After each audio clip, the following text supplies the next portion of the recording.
freedom.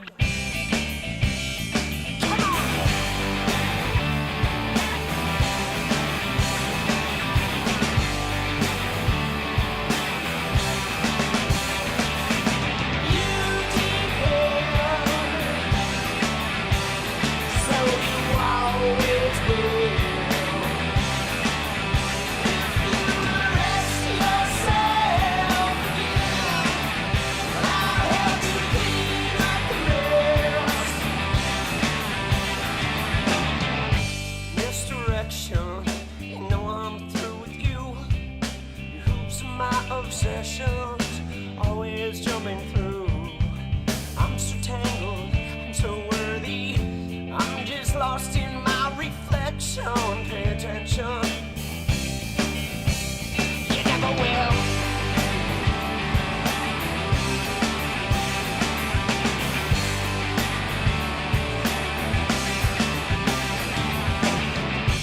I will overanalyze and fall victim. But when I'm lowest, time to get to know myself.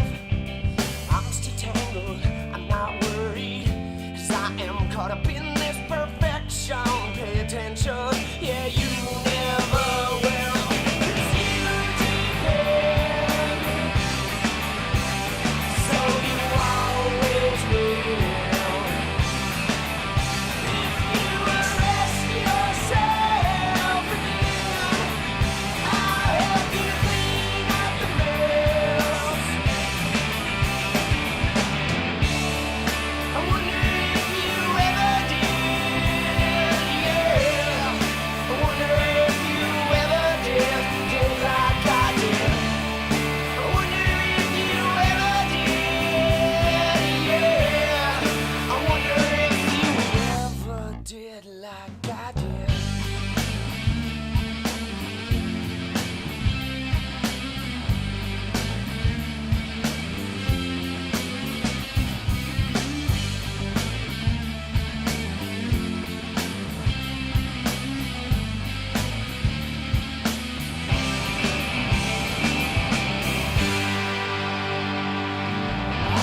Just wanna be free, yeah, free, yeah, free, yeah,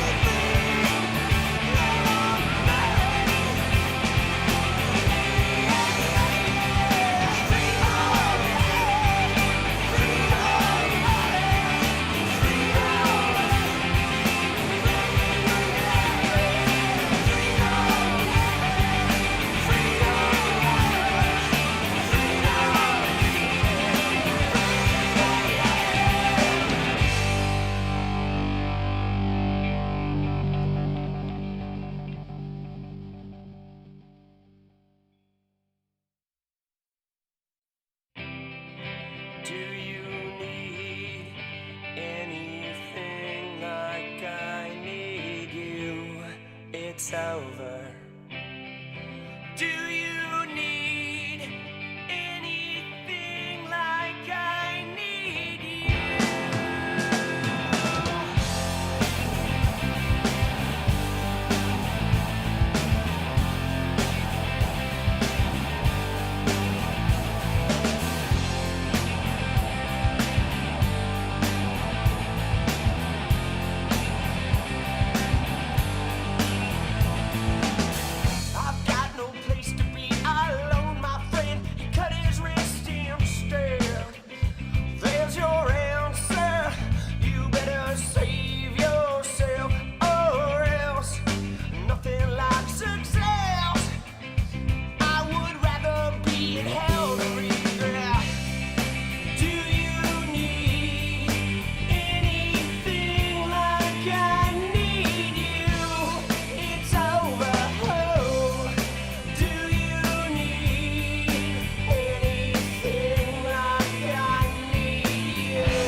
can see. February can't chase the days away. Yeah, away.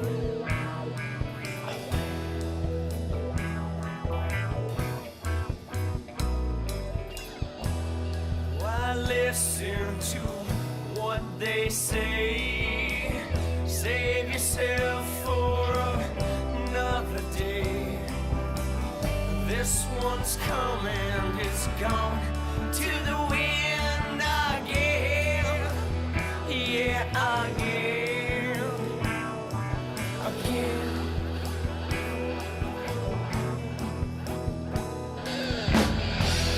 Just listen and make amends. You've been down for as long as you've ever been. This weighs up, but you're down again. It's just like you to pull off what you thought you couldn't think today. The lost stranger, the wonder familiar face. Broken hearts made of pieces that shake. I've had one too many of them. So now we greet.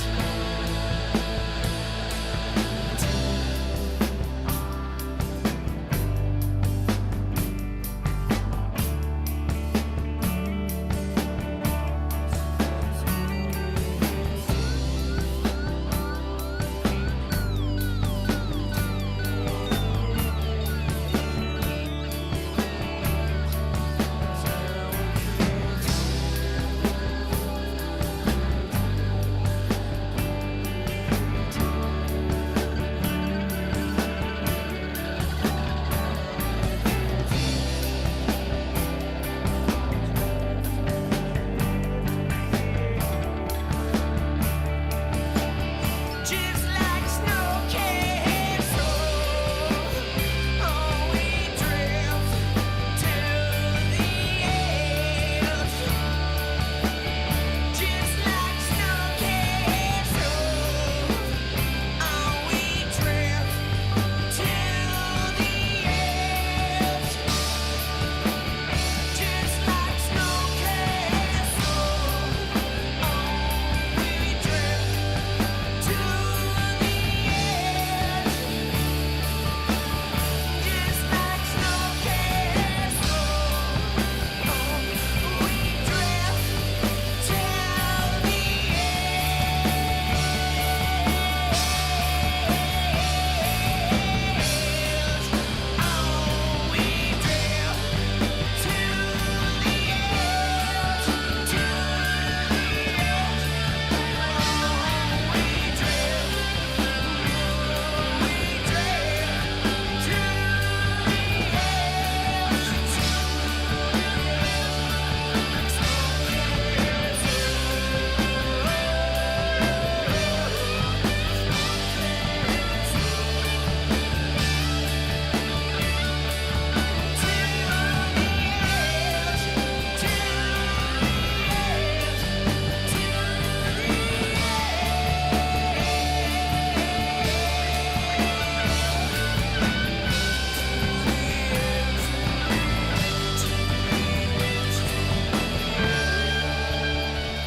Yeah, let's do it again.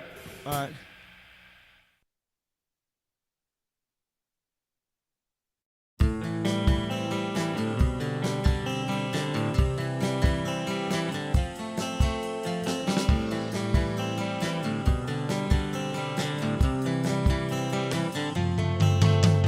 Hey, I just wanna change the world.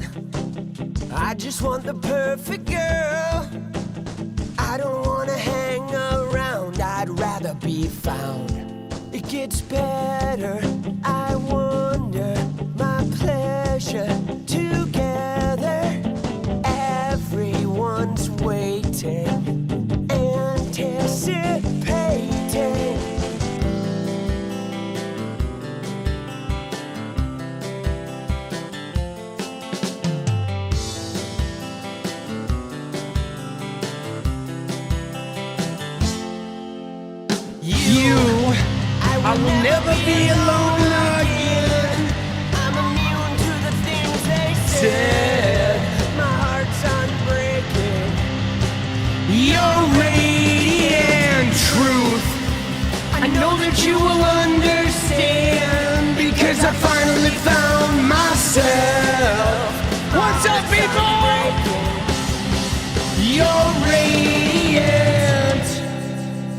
Let's go.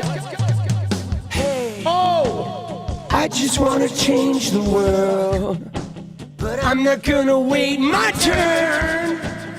I don't ever want to come down. I'd rather be found. It gets better, I wonder. sorry, it took me a minute. I needed to take a shower. It was an absolute necessity. Anticipating.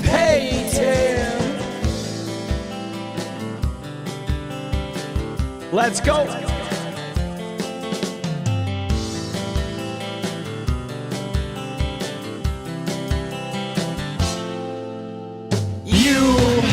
I will never be alone again. I'm immune to the things they said. My heart's unbreaking. Your radiant truth, I know that you will understand, because I finally found myself. My heart's unbreaking. Your radiance, your radiance,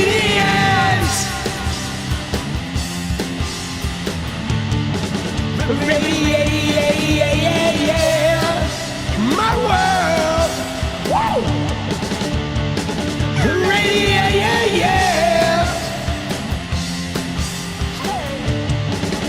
No, no, no, no, no, no, no, no.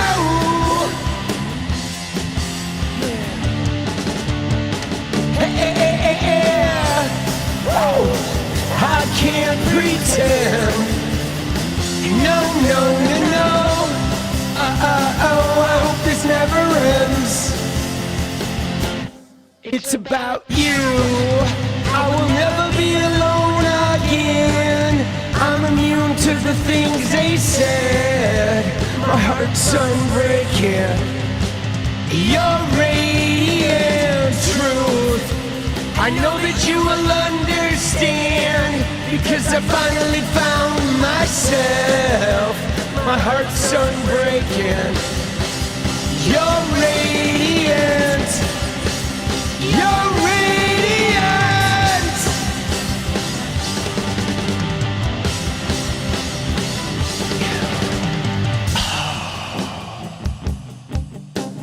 Hey, yeah. How are you, everybody? Radiant. Let's go! Dude, how we doing?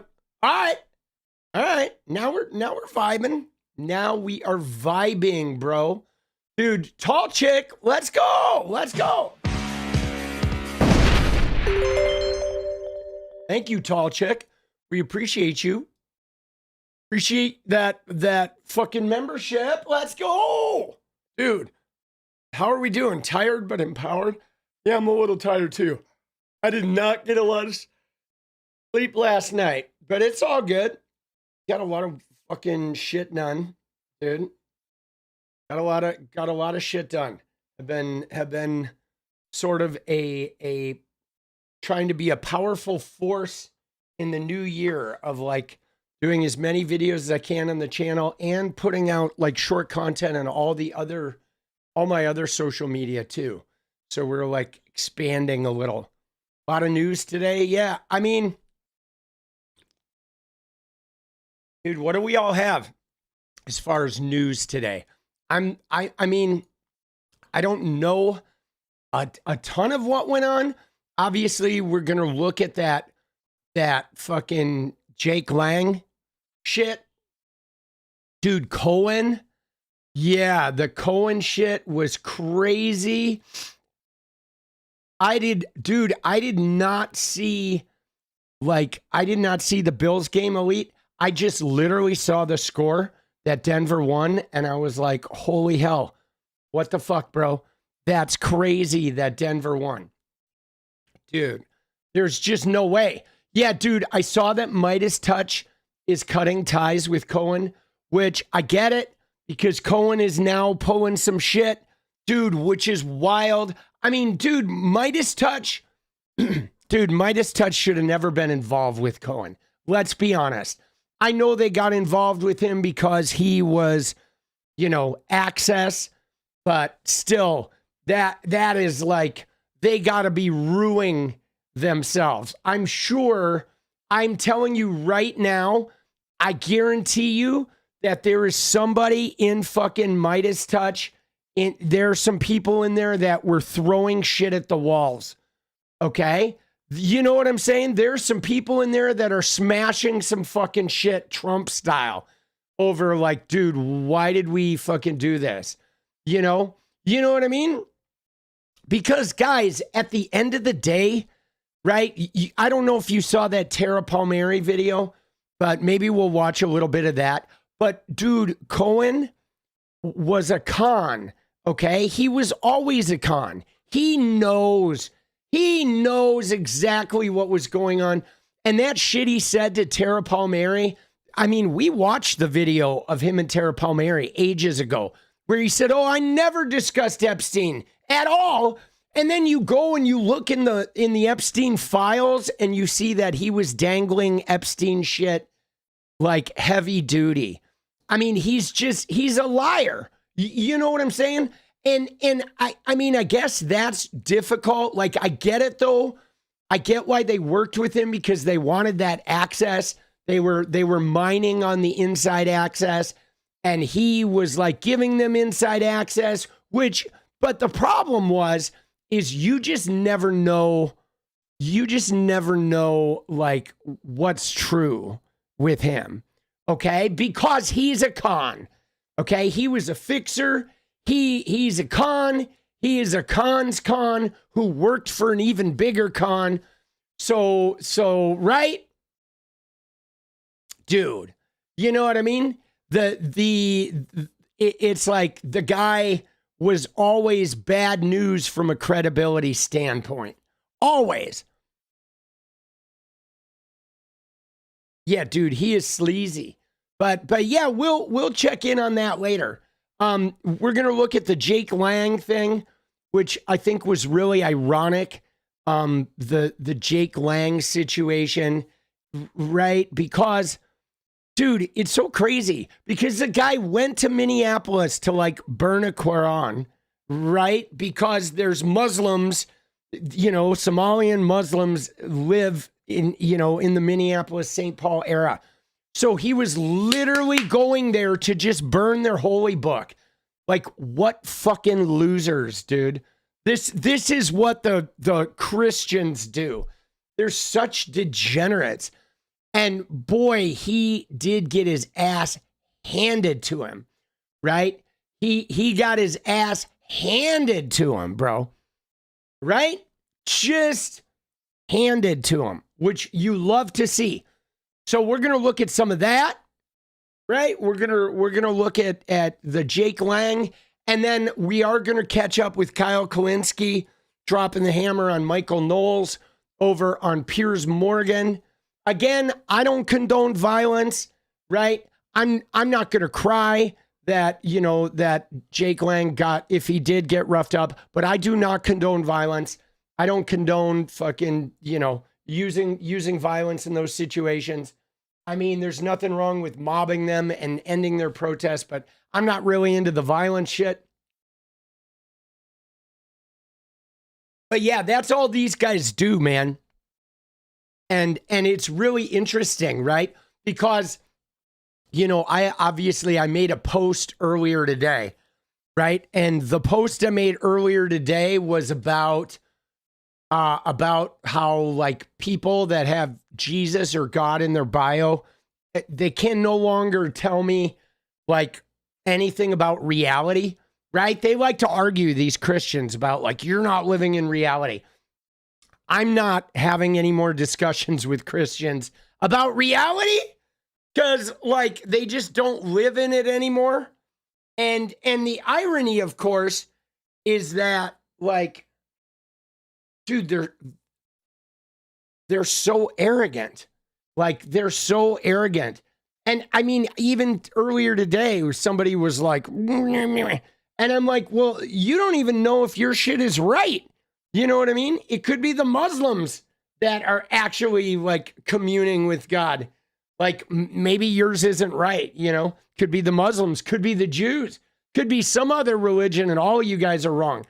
And dude, they don't like that. They like that about as much as they like a dark-skinned person showing up carrying a gun, right? You see everyone freaking out about people carrying guns at the ICE protests. As soon as a non-white person carries a gun, all of a sudden the 2A people don't believe in the 2A anymore. Isn't that interesting? Oh, what's going on there, 2A? Dude, clownery. Clown show, boss. Hold on one sec here. I gotta do something. There we go. I gotta fucking... Dude, look at this. You ready? Hold on. Let's look at the clownery, boss. Let me get my shit straightened out here. But look at this shit. I swear, it's just a joke tweet, but dude, this is accurate. Right here, dude. Tell me that's not accurate. Right? Every MAGA person is like, don't tread on me. 2A, 1776. And then like 5 minutes later, they're like, comply. Oh, why didn't you comply? They should have complied. Dude, like, I'm sorry, MAGA. No offense, but you are permanently disqualified. Okay? Why? Because you're bullshit artists. Okay? You don't get to run around with the Gadsden flag screaming, don't tread on me, and talking all this shit about like 1776, the Second Amendment, like you're some kind of rebels. And then anytime there's an interaction, you are like the comply police. Okay? Oh, they didn't comply. Oh, you gotta comply. Oh, you should have just silently, like, fucking put your hands behind you and laid your head down on the curb while they stomp you. Oh, Trumpy, comply. Dude, they are bullshit. Okay? They are such bullshit. They are like, and this is like those Christians, guys. They do the same shit where they're like, oh, Jesus is Lord. Oh, God is my savior. And then 2 minutes later, they're like F trans people and they're saying racist shit. They're using slurs for the disabled. They're cheering like immigrants getting their heads bashed in. Like, dude, no. Right? No means no, motherfuckers. Like, bro. Yeah, you're cut off. Okay? And let me just tell you, hold on. Let me get my fan. Let me just tell you, I have a new philosophy going into 2026 concerning MAGA, the Republicans, right-wingers in America. Number one, you do not get to mention the economy ever again. Ever. I'm not going to hear the word economy from a right-wing MAGA shitter ever, because we know you don't care. We know you don't care about prices. We know you don't care about the economy. We know you don't care about the $3 trillion exploding debt. So you never get to mention the economy to me ever again. Fuck off. All right, that's number one. All right. Number two, you never, ever get to talk to me about like, oh, you're trying to like impose your reality. You are completely outside of reality. You are complete hypocrites. You guys don't even know what fucking Jesus's like actual scriptures were. So I will not be morally pontificated to or be told that I'm misseeing reality or I lack common sense by these motherfuckers ever again. No, fuck off. You're done. You're cut off. All right? Dude, that's it. Right? I am done with them. I am absolutely done with them. Dude. And what's more, I will never, ever in a million years listen to them ever counsel me ever about a constitutional amendment. I don't want to hear you say 1A. I don't want to hear you say 2A. I don't want to hear you say the word A. The entire like article A or whatever. What is A? Is it an article? A preposition? It's not a preposition. I think it's an article. The entire article A will be stricken from the MAGA fucking lexicon. And in fact, you're not even MAGA anymore. You're just MAGA. MAGA. All the A's are gone, dude. They have been stripped. Because, dude, you just, you don't believe in free speech. You're trying to arrest people for the things they say. You want to put them in jail over Charlie Kirk. The Second Amendment is bullshit because you will literally lick the boot of tyranny. Okay, so I'm sorry, right? There's no more A's for you, dude. Right? No more. Dude, when you take the vowels out of it, it's not really, it doesn't flow anymore, does it? Dude, seriously. Right? Did you just hear the Canadian sorry? No, you probably heard the Wisconsin sorry. But we're close to Canada. But yeah, dude, that's it. We're done. Okay? We are done, dude. We're done with these clowns. No more like benefit of the doubt. Okay? And last but not least, though, right? It's like this shit, dude. You see this post right here? Remember this? Look at Donald Trump Jr. Remember this classic post from a couple years ago? Show us all the Epstein client list now. Why would anyone protect those scumbags? Ask yourself this question daily, and the answer becomes very apparent. Now, the irony, of course, is in 2023, nobody could release them. They were under legal lock and key because of the Ghislaine Maxwell conviction and her subsequent appeals. You couldn't do anything with it. It was only when Pam Bondi closed the case in July and officially said, yeah, we fucking investigated. There's no one else to prosecute. This shit is closed. That only then they became available. And guess who's been protecting those scumbags ever since? I wonder who. Okay, I wonder who. Let me see. His name rhymes with dump. Right? His name rhymes with dump. Dump. Oh, Trumpy.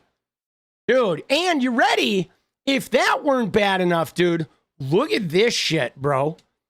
Look at this shit, dude. Look at this. Dude, what are we doing, bro? Dude.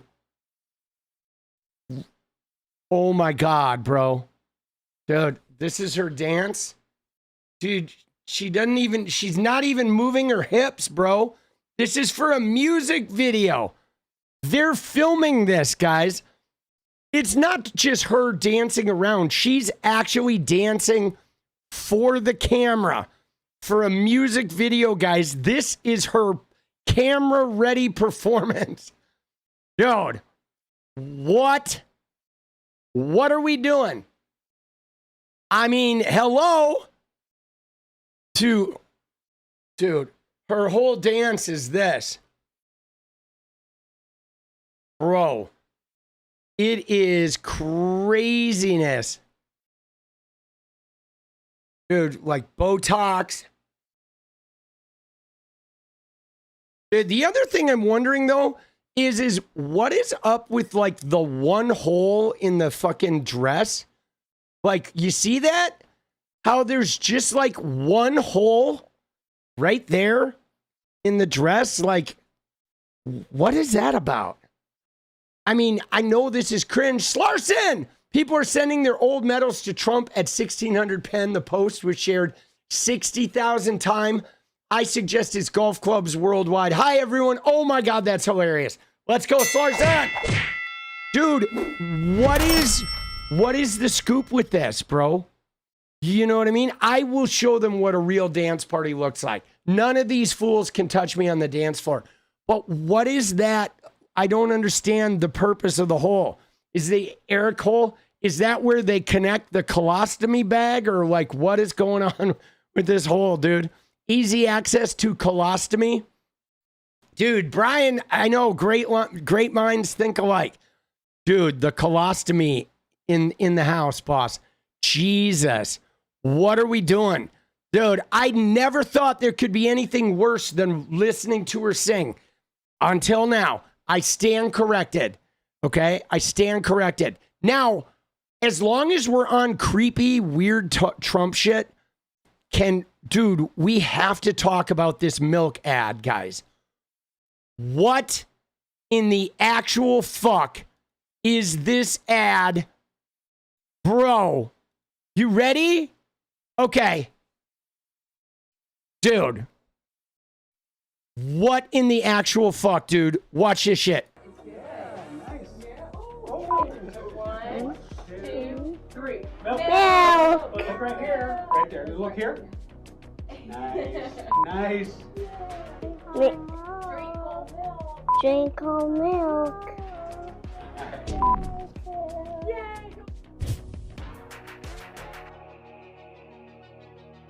Dude, all right, first off, like, why are they totally trying to rip off? They're ripping off the Stranger Things music. Do you hear that? I was like, did they steal the IP?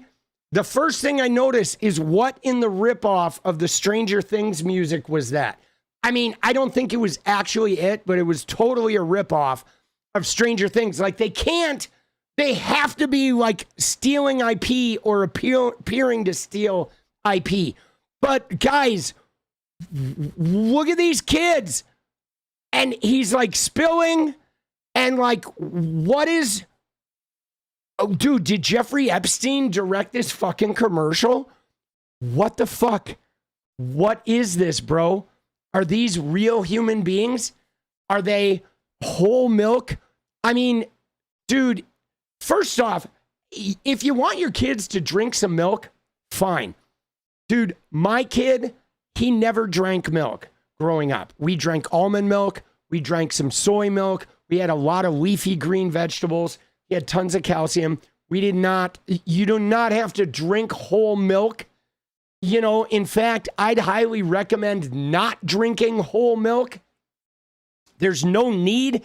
I mean, just drinking, you know, another species of animal's milk is a little fucking strange to begin with.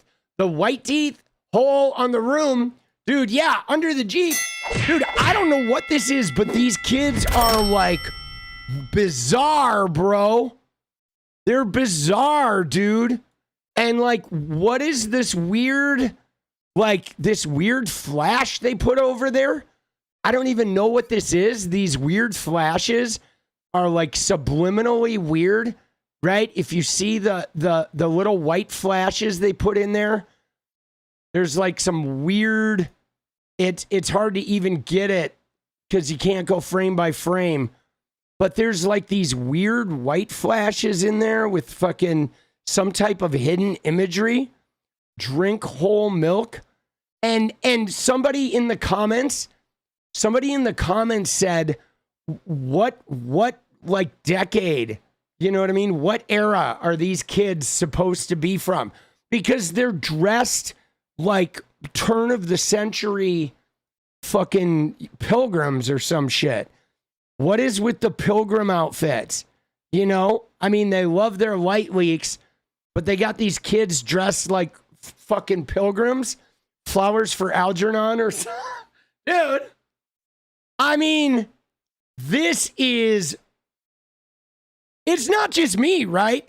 That's a strange fucking commercial, isn't it? Isn't it? That was a weird commercial. Okay.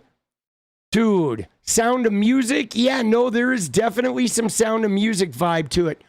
Drink whole milk mustache moment.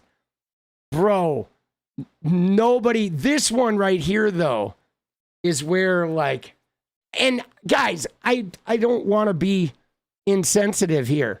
Are these real kids? Is this AI? What is going on? Because there is some weird shit going on here where they don't seem well. You know? You know what I mean? They don't seem well. Like, I'm waiting for them to, like, start blinking. Dude, that's crazy shit, boss.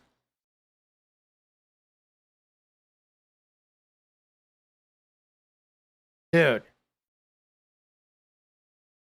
It's to me, guys, the thing that's really challenging about this is this administration cannot do anything without being creepy. You know what I'm saying? Like, they literally can't do anything without being creepy and weird. Everything they do is creepy and weird. Everything. Everything they do is like Jeffrey Epstein adjacent, or Trump's spiritual advisor, Robert Morris, right? The pederast, Robert Morris adjacent. It's crazy shit, boss. They are not like beating the allegations. And look at what it says from the Department of Agriculture. It says kids deserve real nutrition. Always have, like, whole milk. Dude, whole milk ain't real nutrition. It's wildly unnecessary. Okay? It is wildly unnecessary. And many young bodies can't even handle whole milk. It's not even good for their systems. Just the amount of Americans now that are lactose intolerant is insane. Dude, but you know them. It's like, if you say it's bad for them, they're like, fuck you. If you say, man, whole milk's not good for you, we're drinking whole milk. Raw milk will kill you. We're drinking it. Going raw. Right? Oh, the pandemic. 7 million people died. I'm not wearing a mask. No vaccine. Fuck it. Right? You know what I mean? I mean, that's literally them. And then if you say, like, oh, my name's Tommy, my pronouns are he, him, they're like, dude, right? The pronoun, and they're just like, they're checked out, dude. You have to resuscitate them. As soon as you say the pronouns, dude, you got to check their pulse, bro. They're just, dude, raw. Dude, you know how I like my milk? Dude, I like my milk. I like to leave it out on the counter for like 6 to 8 weeks until it congeals, and then I eat it with a spoon like fucking pudding. That's how I eat milk. That's the real way to drink milk. Dude, let's go. Oh, shit, dude. Yeah, somebody in chat was like, what is a woman? I'm not a woman, all right? Are you a woman? Nancy Mace used to look like a woman, but dude, oh my God, can we pivot while we're sitting here just on a bender of our little daily meltdown siesta? Can we look at Nancy Mace, guys? Have you seen Nancy Mace? Dude, look at this shit, bro. This is the craziest thing I have ever seen, guys. I shit you not. Prepare yourself. Look at that. That is Nancy Mace today, bro. What the fuck happened to this woman, bro? I'm serious. Dude, can I just show you? Like, guys, this is serious, guys. Let me show you a picture of her from like 2 years ago. Okay? Just for reference here.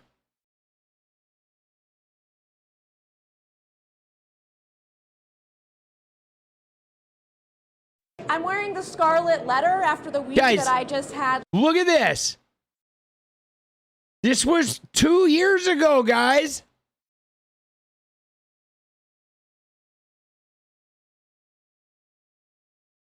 This is Nancy Mace 2 years ago, bro.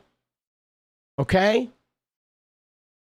Look at this shit, dude. Honestly. What the fuck happened, bro? Like, guys, I'm not even joking here. That is in 2 years. I mean, remember the story the other day that I told you about the roommate I had that was a crack addict? Like, this is some crack cocaine level fucking evolution here. Bro, there is like, her teeth her teeth look like she's been gritting them or grinding them. Her teeth are all fucked up. Her fucking skin no longer looks healthy. It always looks like, you know, like she's been rubbing beef tallow all over it, right? Dude, her hair is like super gray. She's gaunt, completely different, like, face. Her face looks like she's lost like 10 pounds from her face. This is like wild, dude. Like wild, boss. You know, this is like serious, like 411 kind of shit, dude. I mean, dude, she used to look fucking right. I mean, look at that, guys. That's just a couple of years. Dude, has she been using the substance? I mean, that is wild, guys. I mean, I'll be honest. She was a beautiful woman, dude, and sensible when she first arrived in Congress. I remember her being a Republican talking about, you know, this was 5 years ago when she was talking about, you know, moderating their views on abortion. Yeah, she was beautiful. She had a big sparkle in her eyes, and she was like a moderate voice of reason, pro-trans, pro-LGBTQ. She absolutely was a beautiful, empowered woman who was like supposedly fiscally conservative, but really wanted the Republican Party to evolve on human rights issues and issues concerning women. And now, dude, wow. Like, just wow, bro. I need to snap a photo of this because this is just craziness.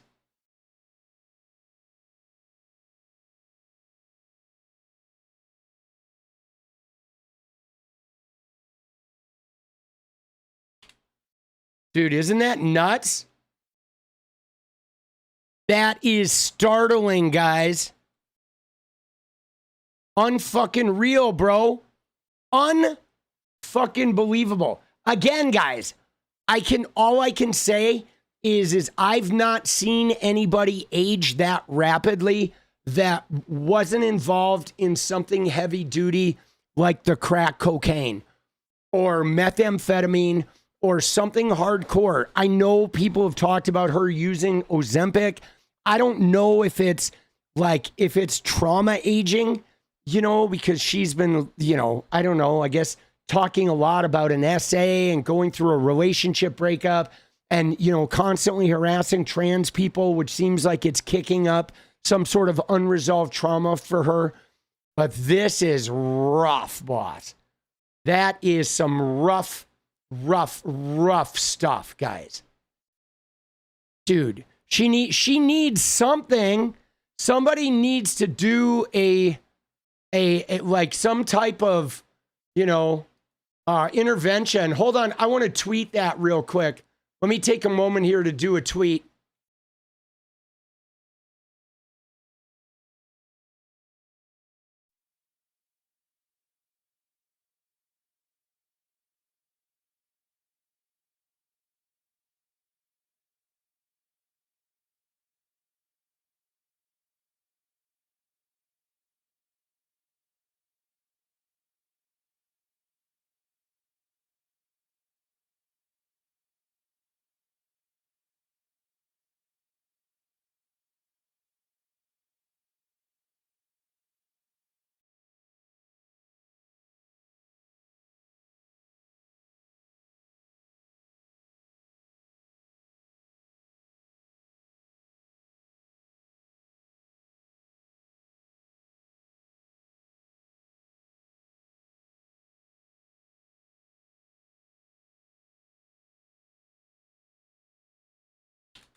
All right, there we go. There it is, dude. Here, I'll share the tweet with you. The tweet master's in the house. Dude, something's going on, guys. But I tagged her in it too. But there's the tweet. There it is. I did tag her because I'm seriously concerned. I just think, like, maybe we need to do an intervention on her. Like, something's going on, okay? Something is really, you know what I mean? I'm not even making fun of her. I'm being serious. Because, guys, I don't know how I ended up on, like, the wrong side of Nancy Mace. Because when she first arrived on the scene, this was right after the Trump years. And it was right after the pandemic. And I saw her in interviews. And so I really thought she was a hope. She was like my hope for the rejuvenation of the non-Trump area the non-Trump area of, you know, the Republican Party, right? I mean, moderating voice, energetic, full of vigor. She was very, like, on Trump's ass about J6. I mean, she came in firing on all cylinders. And then over time, like 2 years later, she started with this anti-trans stuff, and she just started literally coming apart at the seams. So yeah, I am concerned. I am concerned. If you know her or know anyone who knows her, please, like, do a welfare check, maybe schedule an intervention. Something's going on with her, guys. She is, like, not healthy. You know what I'm saying? Dude, she needs an exorcism, not an intervention. Oh my God, bro. Oh Lord.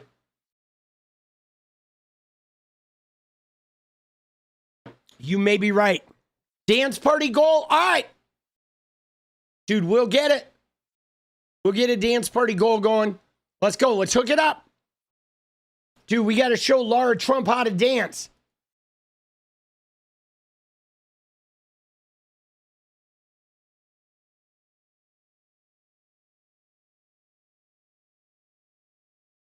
So the thing I was thinking about, guys, with the Laura Trump, I want to go back there for just 1 minute. There's our dance party. But I do want to go back to Laura Trump for 1 minute. And you know why, guys? So here's why. Archive. Let's go, archive files. Let's go, baby. Kicking us off. Let's go. Let's get it. So I want to just briefly touch on Laura Trump, and then we're going to move on. We're going to get into the Jake Lane and go on with the rest of the night. Stop stupidity. Let's go, baby.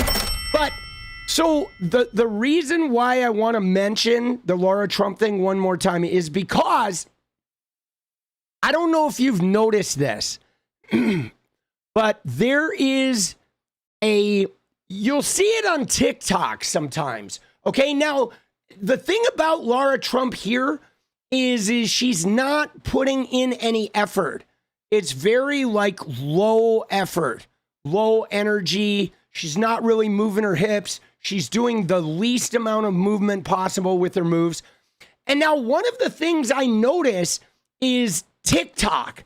Okay, so in the golden days of TikTok, you go back to 2020, 2021, when everyone was trying to get famous, when you could go really viral, dancing. You know, it was Charlie D'Amelio years, right? Dude, hey, do you ever play StarCraft 2? You'd fit in. I don't even know what StarCraft 2 is, Spaghetti. I've heard of it, but I've never seen it. And so, no, I don't play. Let's go, Pinky. But anyway, so in the golden ages, in the golden age of TikTok, you'd have people who are, like, hustling, just doing dances, trying to get famous. But what I noticed is, like, the prettier the girl was, or the prettier the girl thought she was, or the guys too. The prettier the guy was, the prettier the guy thought he was, the less energy they would put in. Like, a really beautiful guy would just be like, or a girl would be like, right? Like, they would put no energy or effort into the moves because they thought their looks would just get them by, okay? This was a total thing on TikTok.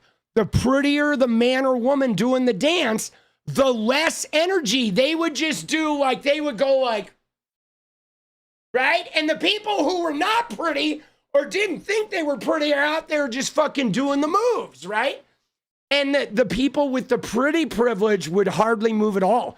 And so when I saw this, that's what I immediately thought of. I immediately thought, like, she has such a high opinion of herself. She has such this belief that she is like the shit, that she will just sit there and just phone it in, right? She'll phone it in the whole time, guys. You know what I'm saying? She actually, like I said, I didn't think anything was worse than her singing until now. Okay? I stand corrected. Thank you, Laura, for opening my mind. Dude. Oh, shit. Oh, man, dude. Something is going on, bro. So bizarre. Okay? So bizarre. And, right, I think this bears noticing too.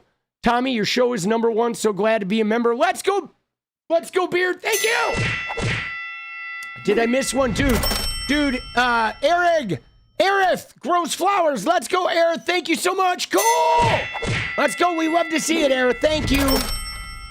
Appreciate you. I don't think I've seen your name before. And so that is fucking super cool. That like a newly recognized name. Welcome. Appreciate you, boss. But so anyway, there's two things I want to show you guys that may be related, okay? Helen Connolly said, at least when she dances, we can close our eyes. Can't do that when she sings. Indeed, there is no escaping her singing. But so look at this, guys. So there was this big article, okay? There's a big article that says, why young women moved left while young men stayed sane. Oh, yeah, because moving left is insane. So anywhere, there was a Bill Ackman commented on this Zarathustra's whatever, whoever this person is. It was a massive post. It was like 50 paragraphs, Twitter posts, like way too much. But it's all about like trying to analyze why women are moving left and getting college educated. And they say men are staying the same, but they're not. Men are actually moving a little bit to the right, a lot of young men, and because they've co-opted the MAGA movement, right? Not all men, but many men are moving more to the right because they're angry, they're bitter, they're resentful, they're not getting in touch with their humanity, their empathy, whatever. But anyway, so the same time here, they're like, God, why are women moving to the left? Why are women getting so woke? Right? And I offered a theory here that really, that it comes down to this. Number one, women no longer want to be unpaid mommies for mediocre dudes. Okay? They don't want to attach themselves to a dude and then watch him become a mediocre dude where they are an unpaid mommy that takes care of him and raises his kids. They would rather go out and get educated, have their own career. LFG, glad to be here with you all. Let's go, Ella. Now, that's number one. Number two is number one. Okay. So I think it's pretty simple here, but I also think there's a little bit more. Now, what's interesting is these guys also blame social media. They blame feminism and they blame women being too emotional. So therefore, they can't be stoic like the guys are. So their emotionality leads them to go get super educated where they get indoctrinated by wokeness.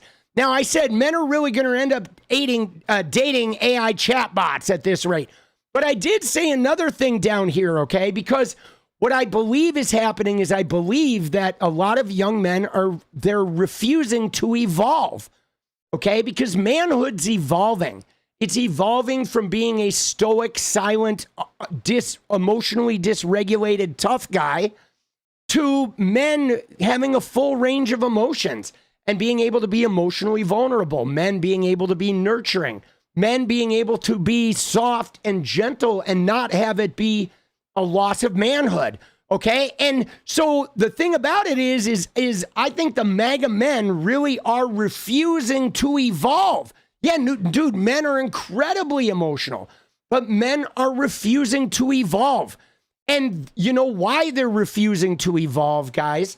Because in order to evolve and be one of those evolved men, you give up some of your privilege.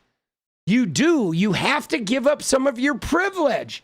Okay? If you live as an evolved man, you're going to give up some of your privilege. You're not going to control your kids. You're going to be like an associate of your kids. You're not going to like make all the decisions for your wife. Sometimes she's going to make the decisions. There is a loss of privilege that comes with this evolution. And they don't want to do it because their mindset is really weak. So they want to grasp on and they want to get harder. They want to go back to the good old days, but they're going to go back alone, man. They're going to end up alone, okay? Because MAGA are just so off put. But now, guys, literally, look at this. I saw this, guys, this tweet. You ready? Watch this. This tweet was at 11:47 a.m., okay? 11:47 a.m. And I'm like, they're like, why are Gen Z men falling behind? But look at what I discovered just a few hours later, guys. Just a few hours later, I ran into this gem. Okay, this gem is at 5 p.m. So 6 hours later, we found this. Okay, today, Cobra Tate, Sneeko, Nick Fuentes, and Clavicular. Okay, so guys, if you're wondering why Gen Z men are being left behind, if you're wondering why women are abandoning men and going and getting degrees and becoming liberal and compassionate and fucking, you know, just jumping ship, here's why. Here's your answer, boss. Okay? Because Gen Z men are listening to these guys. They're fucking doomed. And yeah, dude, these guys, I'm pretty sure all of these guys are gay. Okay? They're at minimum, they're bisexual. All of these dudes are gay men or bisexual men. It's some of them in various stages of denial. So yeah, the women are moving on because all the dudes are gay. Dude, Kunda, let's go, Kunda, keep it up. I will, thank you, Kunda. Yeah, dude, they hate women. Okay, they hate women. Dude, and woke men, let me just tell you, as a guy who has always been woke, I have always been woke, and I do love women. I love their strength. I love their vitality. I love their like power in like softness. You know what I'm saying? Their ability to plumb their emotions and yet have the resolve of like, you know, steely resolve. So I've always admired them and you know, found them to be very beautiful inside and out, right? Absent, no matter what they look like, they're just beautiful. Like they all are, right? I've always just loved women, love hanging out with them, love spending time with them. And believe me, being woke has never been like, couldn't be more of an asset in connecting with women.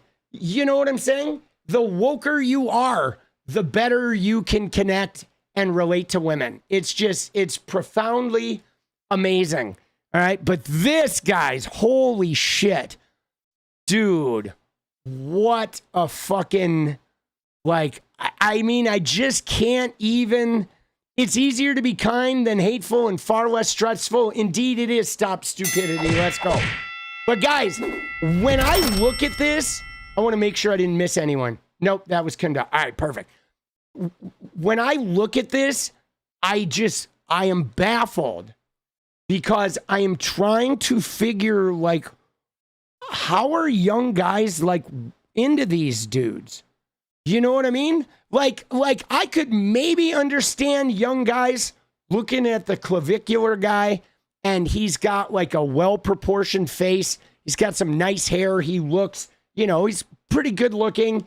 I mean, you hear him talk and he's a little bit of a dunce, but he's, you know, quirky and he feigns confidence in a way that is like a tiny bit believable.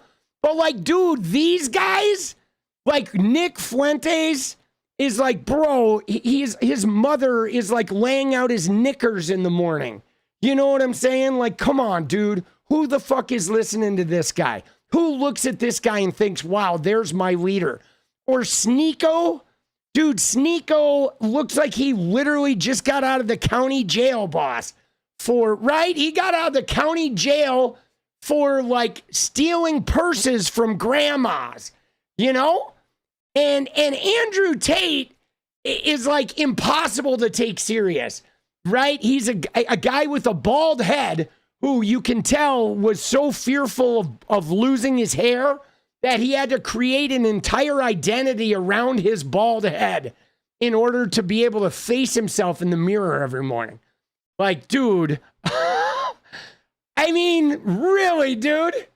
And so young men, like if young men are looking at these guys and thinking like, those are my heroes, like we got to help them, dude. A dick with ears. Dude, he is. He is a dick with ears. Oh my God.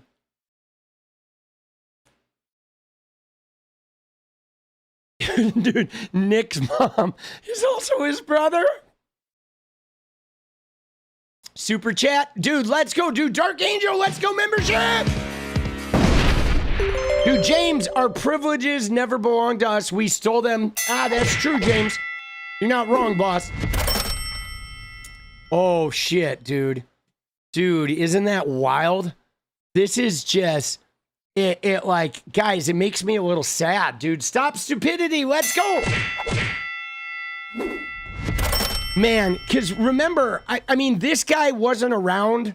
This guy's like brand new. He's been famous like 6 months or something. So I don't really know anything about this guy. He's like the new crop. But so when I was a gamer, I was a pretty famous Fortnite player, you know, 5 years ago in 2021. I was kind of the fucking talk of the town for about a year and a half. And because I blew up massively on TikTok and Twitch, but these guys were like starting to become present. They weren't really a thing in the beginning of my fame cycle, but by the time we got to 2023 and I was like trying to get out of the gaming world, these guys had all sort of risen up to that point. But like, man, I just didn't take them seriously. I'm like, there's no way people are going to take these losers seriously. Like my son would look at these guys and just be like, oh my God, what is wrong with these dudes? But all the gamer bros were like really into these guys. The gamer bros that were like playing Fortnite were like super into these guys. And dude, Aiden Ross is another one of these drips, but he's on the outs for some reason now. I don't know. I don't know what Aiden Ross is. I don't know if he doesn't want to be involved, or I think he had a lot of pushback from, you know, connecting with Trump. So I think Aiden Ross is like, I don't know what his deal is. Or maybe Aiden Ross is wearing a French maid costume and he's cleaning out all their cars while they have their little group stream, sniffing all their chairs, right? Dude, Quav says he has balls the size of sultanas. Dude, what are sultanas, dude? Oh, shit. Dude, that's right. I didn't even think about that, right? Aiden Ross does have some Jewish heritage, so maybe he's out now because anti-Semitism is like taking the fucking, you know, is running with the ball. Dude, balls the size of sultana. Dude, what's a sultana, dude? I gotta know now, dude. That's funny. Dude, I need to know what a sultana is. Oh, they're dried grapes? Oh, yeah, they're like raisins. Man, you're killing me. Dude, you are killing me, boss. Right? Oh, shit. That is funny, dude. Wow. All right. So, guys, hold on. So, here's what we're going to do. On the heels of this, I'm going to go to the bathroom real quick. I'm going to put some music on for a minute while I go to the bathroom. But then we're going to pivot from this since 𝗙ecie𝗶𝗹𝗪 here had done a thing with Michael Knowles. We're going to pivot over to that Piers Morgan episode. and we're going to watch Kyle Kulinski just shit on Michael Knowles. And then we're going to come back. We're going to unpack Jake Lang. If you guys have any clips you want me to see on Jake Lang, put them in the Discord now. It is down in the description. I'm going to bring some music in here. All right. I will be back in like 2 minutes. All right. I'm going to go take a Trump. I'll be right back. All right, guys. Hang tight.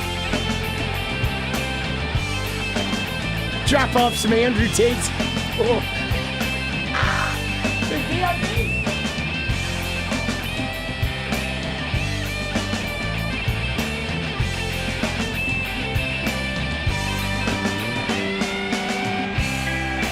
Do you need anything like I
Let's go. Dude, what's up? Are you guys talking about Candace Owens? Because I didn't say I'm not going to cover her anymore, Candace Owens. She was just getting a little out there. So now I'm only going to cover her when she's outlandish. Like, you know, after the Erica Kirk thing, when she was being, like, all of a sudden she was being weird, I realized it was time to, like, not have regular coverage with her because she was, like, I don't know, she was getting a little, like, back and forth. But is she now, I heard she has some crazy new theory about Charlie Kirk. We will cover that. Okay? Let's go halfway there. Let's go, Ella. We will. I'm not going to completely abandon her. Is that her new thing? Charlie was a time traveler? Oh, my God. See, this is what's crazy. And guys, can I just pause here for a minute? And I just want to interject before we go in and get to the Michael Knowles, Kyle Kulinski thing. It's the same thing I have with that Sasha Riley, okay, where things get a little crazier. I spent some considerable time today listening to the Sasha Riley tapes. Stop stupidity, let's go. And I'm telling you guys, the more I listen, the more my gut feelings are absolutely, like, are supported. Okay, my gut feelings, like, after listening to, you know, a good chunk of the tapes, I'm like, my God, I made a good decision by not covering this because the timeline is so messed up, right? This guy was saying he saw Jim Jordan in 1985 at this farm party with Jeffrey Epstein and Donald Trump. But dude, in 1985, Jeffrey Epstein was working at Bear Stearns, okay, and was just getting into the world. He hadn't even met Les Wexner yet. He wasn't wealthy yet. And Jim Jordan was a wrestler at the UW Wisconsin in Madison, and he won, like, the NCAA championship that year. So he was not at a farm doing bare knuckle fighting with Donald Trump and Jeffrey Epstein. They didn't even know each other. Jim Jordan was 21. You know what I'm saying? Like, and then he goes on and talks about Andy Biggs. At that time, Andy Biggs was like 25 and was in Phoenix. And he was just like a low-level attorney, dude. He was a nobody, okay? These guys were not... Oh, timer! All right, we got 3 minutes. And I mean, I think I might do a video where I unpack this shit because what I heard when I listened to the tapes was I heard, and this is a common trauma response, I heard him, like, combining details from, like, Fight Club with like things he had heard about the case. And in fact, he even said something that was straight from the limo driver's, like, FBI report, which was about his mother and some other women repeatedly saying Ghislaine Maxwell's name, trying to say it right. And I was like, oh my God, those are details he literally just read in this report about like the limo driver. So this guy is, like, his trauma's making him just collect shit, boss. You know what I'm saying? Like, you know what I mean? All right, here we go. Stop stupidity. Let's go. I mean, granted, though, some of that shit, it was recorded in July. So he may have other sources where he found out about this. Pinky Parker, let's go. So I don't know if that paper was available in July, but like, there were details that were, like, similar. Dude, Hypermobile, let's go. Stop stupidity, let's go. Dude, Disturbed, let's go. Oh my God, dude, we got it. Dude, it took like 1 minute, bro. The fuck, boss? Dude, Hypermobile, oh my God, dude. Dude, how did that happen so fast? Right? Dude, Araceli Beard, let's go, Beard. Dude, Hypermobile, let's go. Dude, Stop Stupidity, let's go. Dude, just like that, bro. Oh my God, dude. Dude, WTF, dad shoes. Let's go, baby. Welcome aboard, boss. Dude, we got Gerald Good in the house. Let's go, get good. Dude, hit the like button, game. Yes, Paula, you are right. Hit that like button. Sub, like, love. Dude, hit that love button. Let's go, dude. And just like that. But yeah, so so there were like, you know, there were like fucking, I don't know, like details. And so guys, and thinking about like what I just said, okay, how Jim Jordan was like a weird age and Andy Biggs were weird ages and they didn't know each other at the time. And this guy was very light on his memories of where it happened. And he was talking about Donald Trump just like wanting to kill someone, just all this crazy shit. But so the thing that really freaked me out about it, though, was how one of the things in his thing were actual details from that limo driver's FBI report. But guys, the limo driver's FBI report didn't come out until December. This guy did those things. He did those interviews in July. So it's almost like he was dropping details from the FBI report that hadn't been released yet in his interview with this woman in July, which automatically made me think that he was like a plant of some kind that is like dealing information that he knows people can find a little bit of corroboration online, because somebody might look at that FBI report and be like, oh, these are the people from the FBI report. Right? Like, but they're not. And they weren't. You know what I'm saying? And that was, 15 years before it. But like I'm going to look for more of those little weird, incongruent coincidences, because, right? You know what I'm saying? Seen a few of your streams. You seem cool. Yes, Ingrain. Your name looks familiar too, boss. I feel like I've been seeing it like every day for about 5 years. Let's go. And it's like there's just a lot of weird shit going on. Okay, there is. There's a lot of weird shit going on with that. There's a time when Jeffrey Epstein could call up the most powerful people in the world. Now they just leave him. Oh, dude, that is rough. Blunt. Oh, shit, dude. Dude, callous. Oh. All right, we're going to the tubes. Dude, we're going to the tubes. We're going to Piers. Dude, look at Cenk, dude. Cenk's wild MSNBC stories. Dude. All right.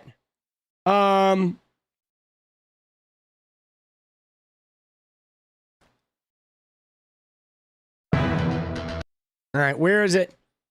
Oh, here we go. Dude, first off, I think it's pretty funny.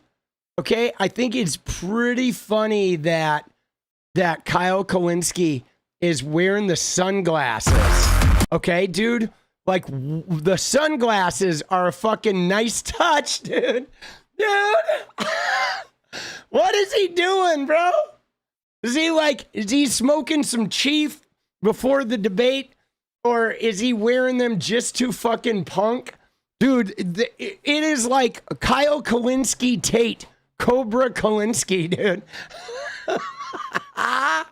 Dude, full douche mode. Dude, he kind of looks like Art Alexakis in here. Stop stupidity with the gifted. He looks like a fool. He does, but I think it's great, though, because it is so fitting for these guys. Dude, like, maybe when I get on a debate, I'll do shit like that. Just fucking troll them, okay? Just fucking troll people. When I'm big enough to be on Piers Morgan, you know what's going to happen at some point. I like the shades on there. I think they're, they do have a certain, like, fucking dark Brandon kind of vibe to it. Right? Dude, let's go. All right, so let's get in here and see what we can find. All right, so they get right into it, right? Him and Kulinski.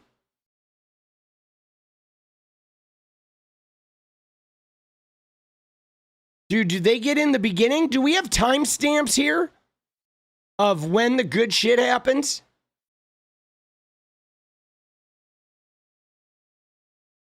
Dude, it's right off the top. Okay. Social Butterfly, good to see you. It's right at the top. Like, it looks like it. It looks like they get right in. All right. All right, here we go. Dude, this shit. Here we go, boss. Last time President Trump faced an outpouring of angst over the apparent demise of America First, he made it very clear that it really means whatever he wants it to mean. Funny enough, it was airstrikes on Iran which triggered that debate. At the time of the recording, this looks entirely possible that recent history will be repeated. Ever since Trump became president, most foreign policy bigwigs have written many mournful op-eds and essays about American isolationism and its shriveling influence on the world. Now the feverish talk is of an imperial Trump building an American empire with dominion of the Americas and tentacles stretching to Tehran. Dude, that's a whole lot of words, Piers. Dude, Piers wanker is a perfect term for him, isn't it? Piers is a fucking wanker, dude. Oh my God, is he a wanker? He is, dude. He just read like the longest thing to say that like Trump has gutted the MAGA movement. He's warring with the people because they're mad that he's not doing anything they wanted him to do. And instead, Trump is like using America's might to bully people around the world to just try and take their shit, all for his own personal and familial gain and for the gain of his friends, because Trump is a corrupt piece of shit. Okay, Piers, you fucking wanker. You wanker. All right, sidebar. I have a good wanker story, guys. I told you how I lived with this guy from Scotland. Okay, Steve, the dude who lived with us, and he had construction jobs. He was undocumented, so he used to get paid with like bags of drugs, and we would like pay his rent and whatnot. So anyway, Steve and me and his friend Blaine, who were from London, we went out to some like Irish pub or an English pub, right, to hang out with like their boys, right, the English and Irish and Scottish dudes. And I got really hammered at this Irish pub and started standing on my seat and the bar, my bar stool in the bar, and I was like revving up the crowd. And so Steve and Blaine were like, they were yelling for what I should say. And they're like, tell them you're wankers. Say, we're all wankers. And so I'm in the middle of this English pub screaming, we're all wankers. And everybody in the room's like, what did he say? What the fuck did he say? Dude, and I'm like screaming about how we're all wankers. You're a wanker. We're all wankers. Dude, and I was like, dude, what the fuck does wanker mean? I didn't know what wanker meant. I was hammered too. But that word just fucking gets me, dude. I'll never forget how they set me up. Oh man, dude. Dude, those guys were great. Those guys, dude, they were so fun, dude. Steve and Blaine. I mean, dude, I wouldn't have been a good guitar player without those guys. Those guys, yeah, they had a construction job and they would sometimes get a little bit of cash, but mostly they got large bags of like either marijuana or cocaine. And so we had to like pay Steve's bills and he provided, you know, entertainment. And that's kind of how it worked. Sometimes he had cash, but mostly we just went out to the bar and we just bought all its drinks. And he brought other things. He brought all the party favors. We had a vibe, dude. Dude, large bags. Yeah, they were like big Ziplocs. It was some construction job that he had, dude. But I didn't care. I was fine with it. I was fine with the arrangement, dude.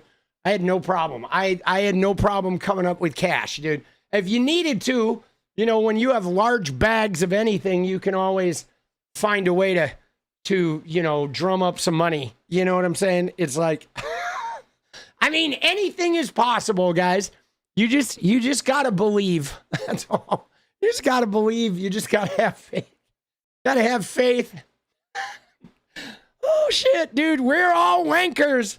Oh, fuck, bro. I just remember, like, the people's looks on their face when they were kind of dumbfounded about, like, they were processing what I was saying, dude. Oh, so good. So if the Don Roe Doctrine, as people are calling it, means doing anything that's in the Dude, the Don Roe Doctrine. Dude, Piers, shut up, okay? Right? Dude, when I hear that shit, I'm like, shut up. Okay, Piers is a wanker. You're a wanker. Dude, the Don Rowe Doctrine. Dude, the Don Rowe Doctrine, it should be the sound of a jail cell closing, dude. Dude, give me a fucking break. U.S. national interest. The question is whether big interventions in Nigeria, Syria, Venezuela, Greenland, Mexico, and Iran are in fact in the U.S. national interest. What happened to just worrying about the price of eggs? And where does it leave the many people who thought that the peace part of peace through strength really was in the US national interest all along? Well, joining me to debate all this is Dave Smith, host of Part of the Problem, Coleman Hughes, host of Conversations with Coleman at the Free Press, Kyle Kulinski, aka Secular Talk, and Michael Knowles, host of the Daily Wire's Michael Knowles Show. A truly stellar panel, even given the caliber of the stellar panels we have, which I think you were discussing with Theo Von, in fact, Dave Smith, in a complimentary way. So thank you, and Happy New Year to all of you. Dave Smith, let me start with you. Welcome back to Uncensored. Thank you. There's a lot going on. You know, I decided to have a week off after Christmas. Big mistake. Never have a week off in the Trump administration. It seemed like all hell was breaking loose. And yet, if you park the rhetoric, which can be very incendiary on all sides, and you cut to the presumed ideology of what Trump is trying to do here, I do see the argument. I may not agree with all of it, but I see the logic of what he's trying to do and why he thinks it's in America's interest. And Jesus, dude. Piers is such a suck up. Is this the Free Press? Is this guy from Barry Weiss's fucking disaster? Is that who that guy is? It is. Coleman Hughes from the Free Press. Dude, from Barry Weiss's fucking, like zeroed out fucking that applies to paper. Whether it's Venezuela and getting rid of Maduro, or whether it's the Iran situation and so on. Do you see the logic, even if you don't agree with it all? Dude, there's no logic. Dude, he wants oil for all his oil buddies. Remember, he said, you give me $1 billion or whatever for the campaign and help me win and I'll fucking get you back. Like, come on, Piers, you wanker. No.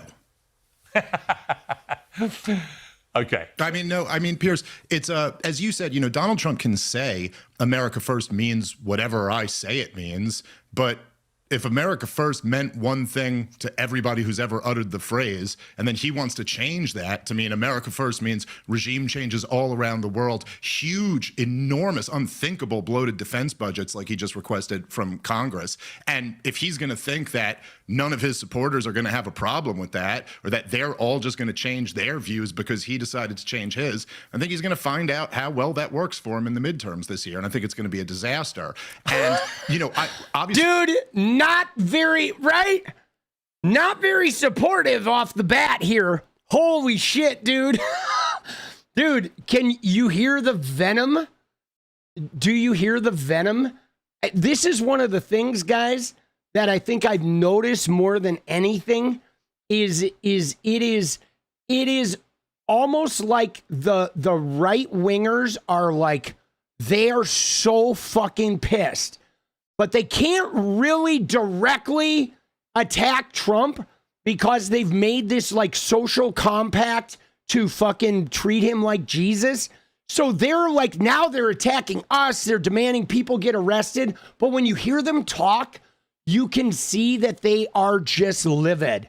They are like, everything they hope for has been completely let down in under a year, dude. He's just taken a sledgehammer to everything he promised them.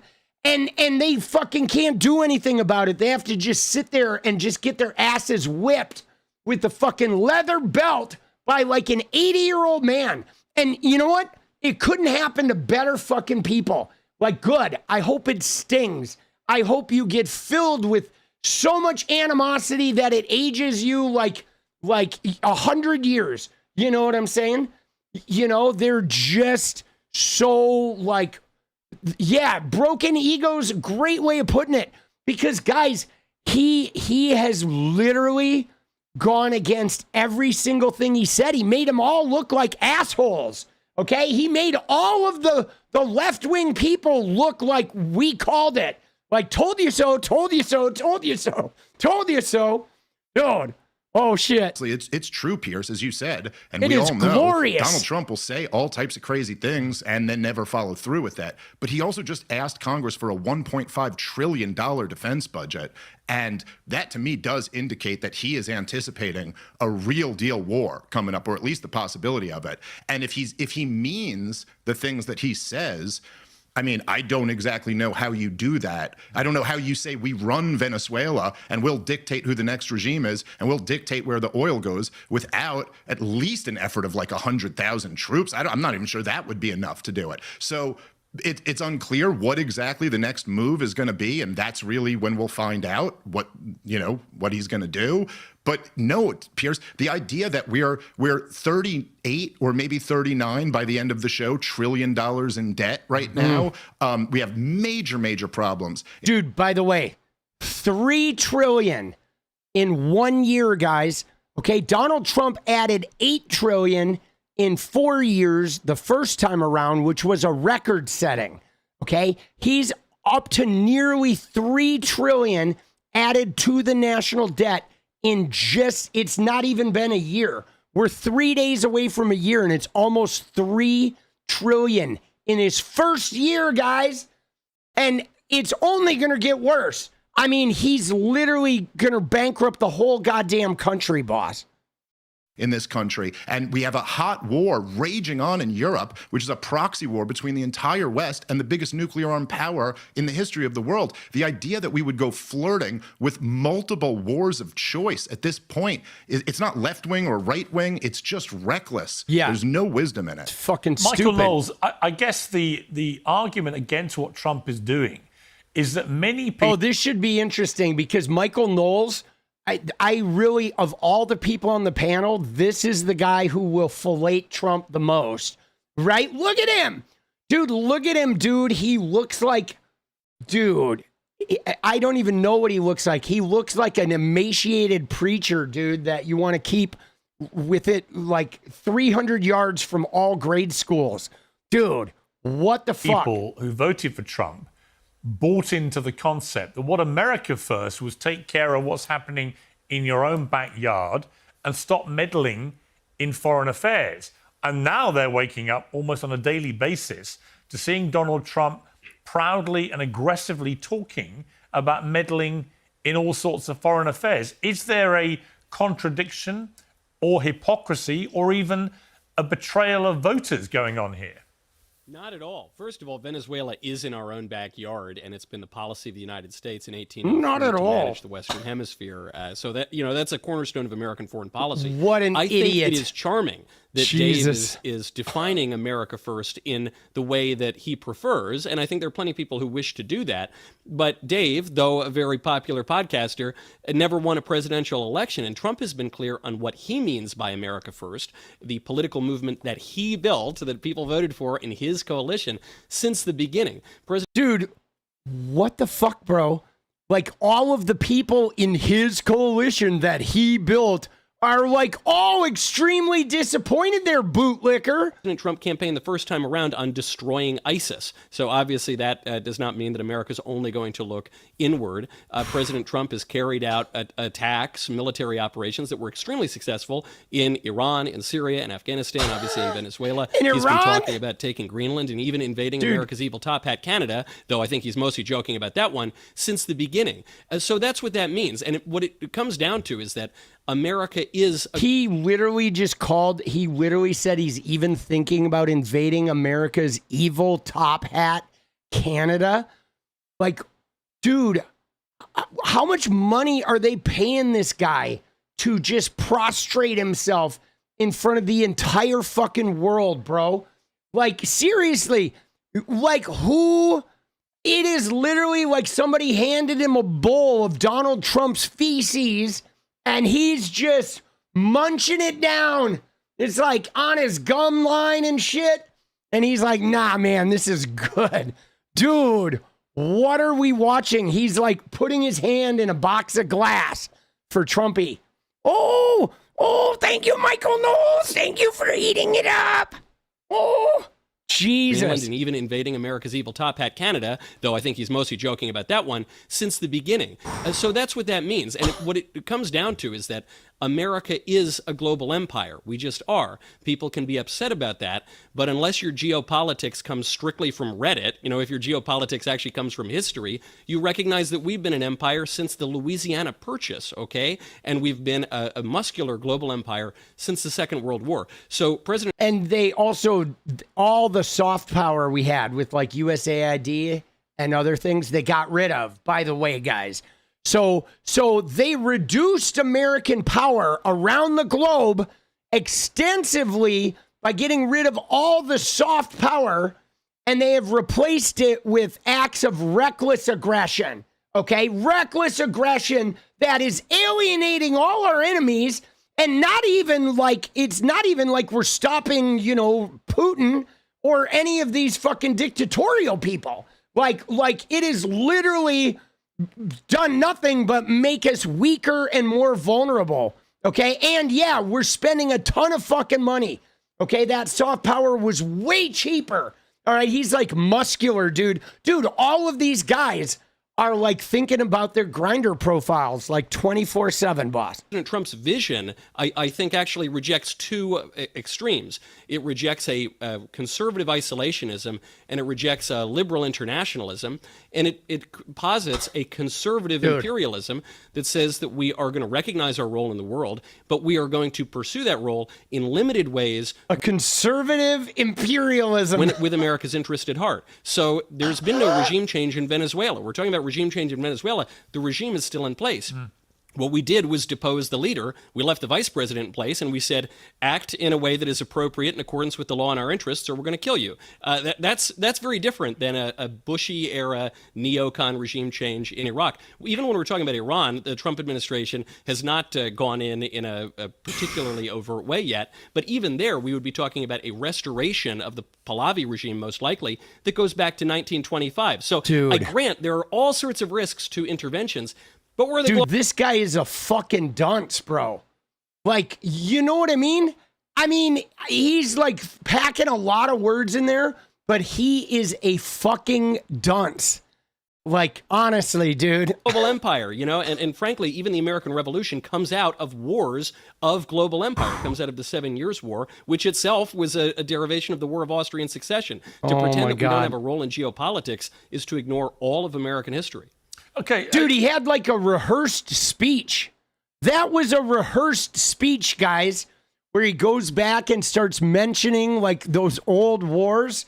That was absolutely rehearsed. He had a prepared statement. Oh, Jesus. Carl Kulinski, I could see you grimacing through a lot of what Michael was saying there. You said Trump says the US will run Venezuela and he threatens Colombia and Mexico. Arrest this psychotic motherfucker. Before I get you to expand on that thesis, I mean, the point I was making today it's a good thesis. If I want to elaborate on where I sit with this, because I've had a bit of time to look at this play out, is you look at Maduro. Everyone thought, my God, this is going to be World War III. Actually, Maduro is going to end up in a New York courtroom, and he's been got rid of. Everyone seems to agree that's a good thing for not just the Venezuelan people. Dude, Maduro is in all likelihood going to start telling tall tales about election rigging and trying to like help sink the Democrats for the midterms.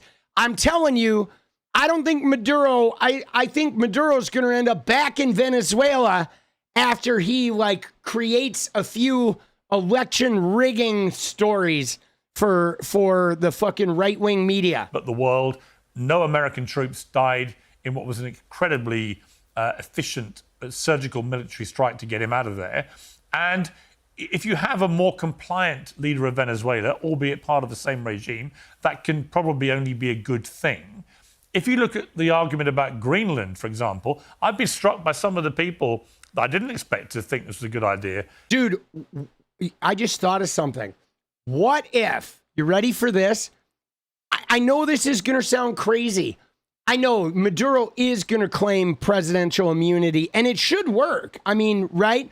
But guys, what if Donald Trump kidnapped Maduro and brought him to America and went through this whole rigmarole just to get that Nobel Prize medal? Because he knew if he did it, Machado was going to want to be president, And then he could say, I will consider you for president, but you got to give me the medal. So he may have spent all our resources and done all of Venezuela just so he could get that medal. Now that feels like the most Trumpian explanation of all of it.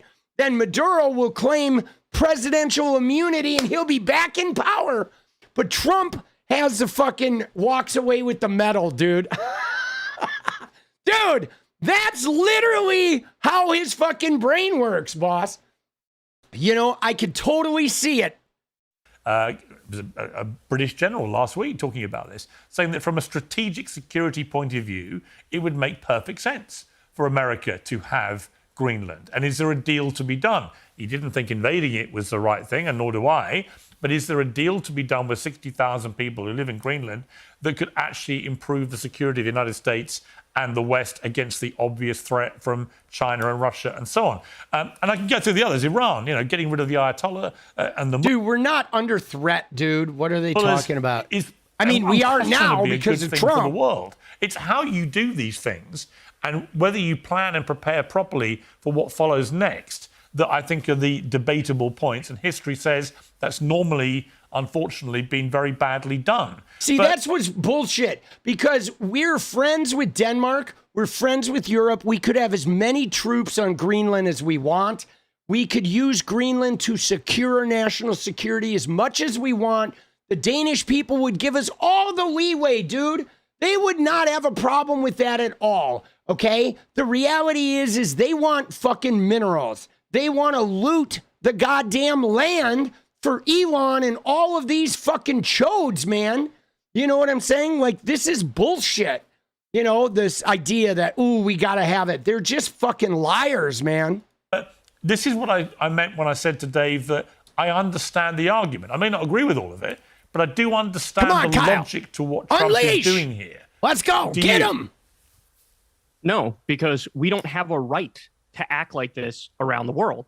We're supposed to be a nation among nations, not a nation above nations. And they used to at least lie to us in the past and say that this is good for the world and we're spreading freedom and democracy. Now they don't even bother to lie. Now it's naked, rank, disgusting imperialism where they say, we're going to take the oil. And the point is that we're going to take the oil. We're going to take the minerals. We're going to take the precious metals. We're doing this for our corporations. We're doing it for the Epstein class, the billionaires. And this, to piggyback on what Dave Smith said, is frankly not what many of the MAGA voters thought they were signing up for. They thought America First actually meant America First. By the way, you also replaced the Maduro regime with the Maduro regime.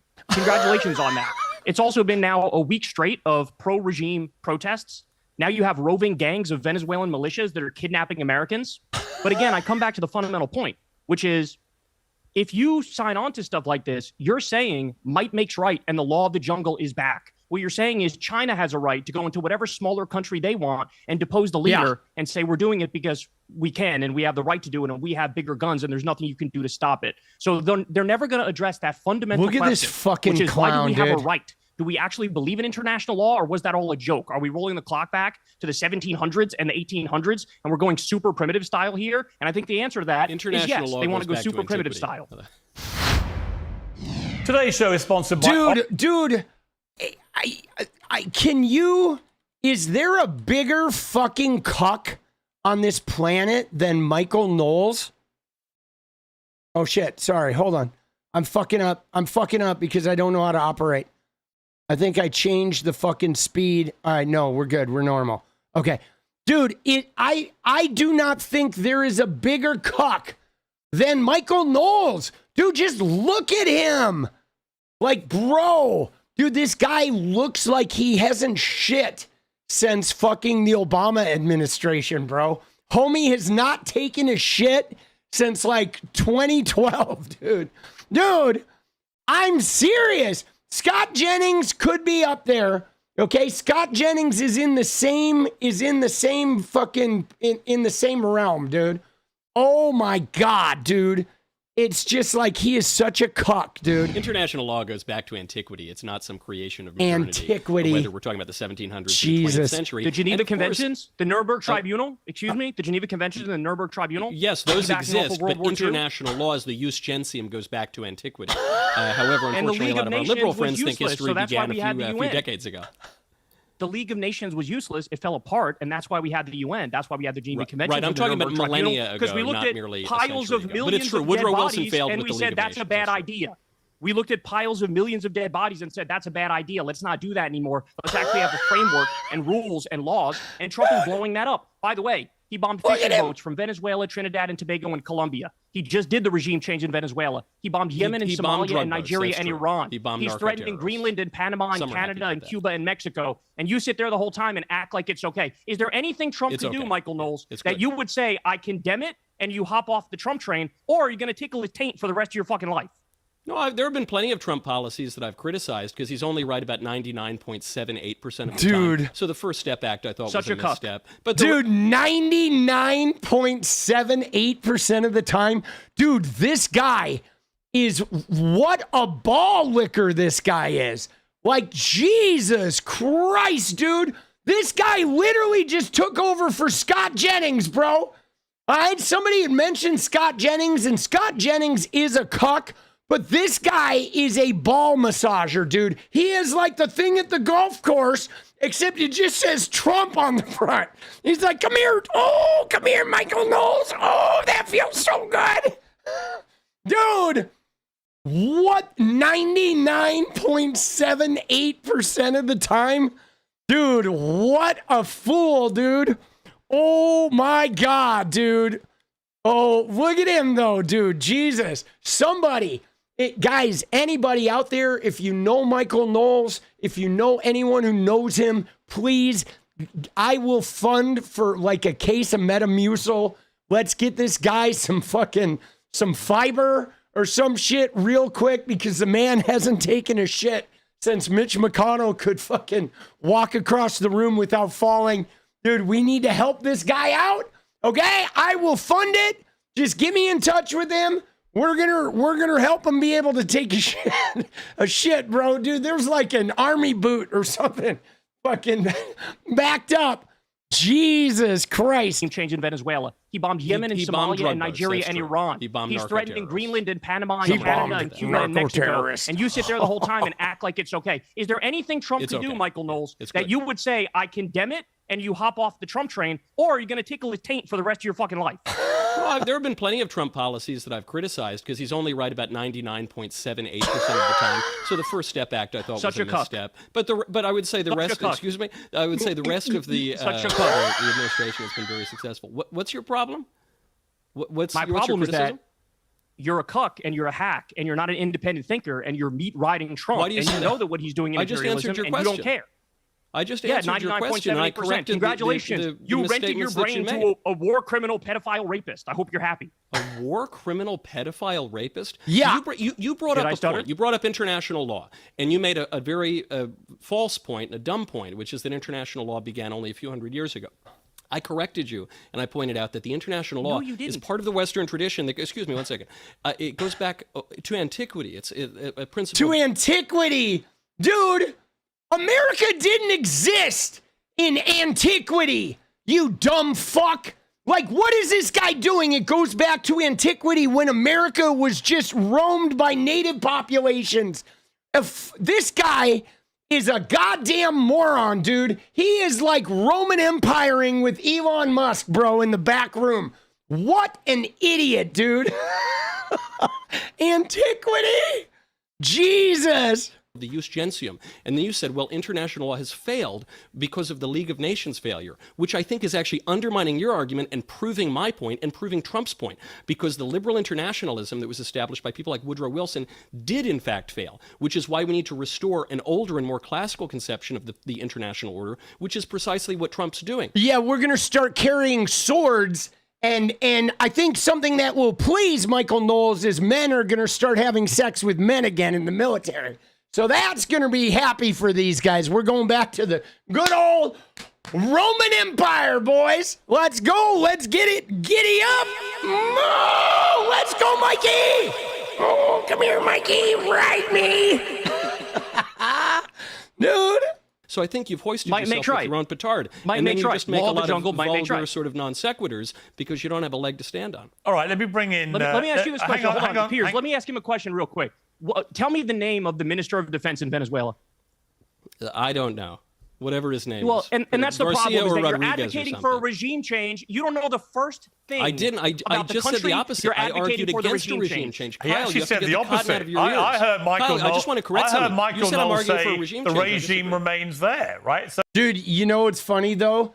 Is what a great point. Dude, whoop that trick. Let's go. Thank you, Tuesday night.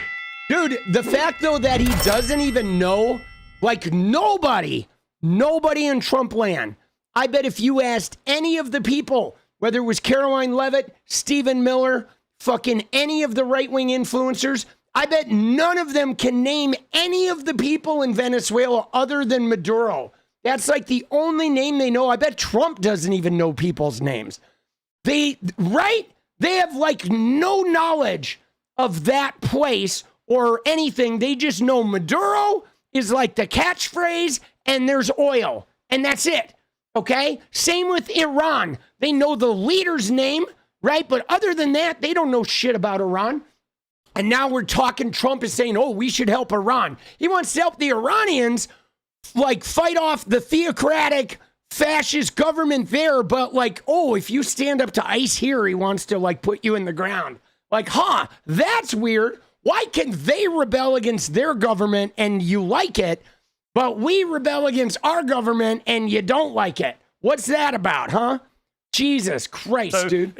He said the opposite, in fact. I want to bring in Coleman. No, but he wanted to take out Maduro. Don't give me that cutesy little Yes, BS. but he That's made not the a point that the regime. regime You're is saying still. He made the point the regime is still there, and the vice president appears to be much more compliant with running Venezuela the way America would prefer for its national security than Maduro. So For its that's what Michael national said. He security. didn't advocate regime change. Let me bring in Coleman That is- Hughes. Coleman, Kidnapping the president is well, not hang on, regime change, Carl. it's Let an me bring attempt in at regime change. Coleman hasn't said a word yet.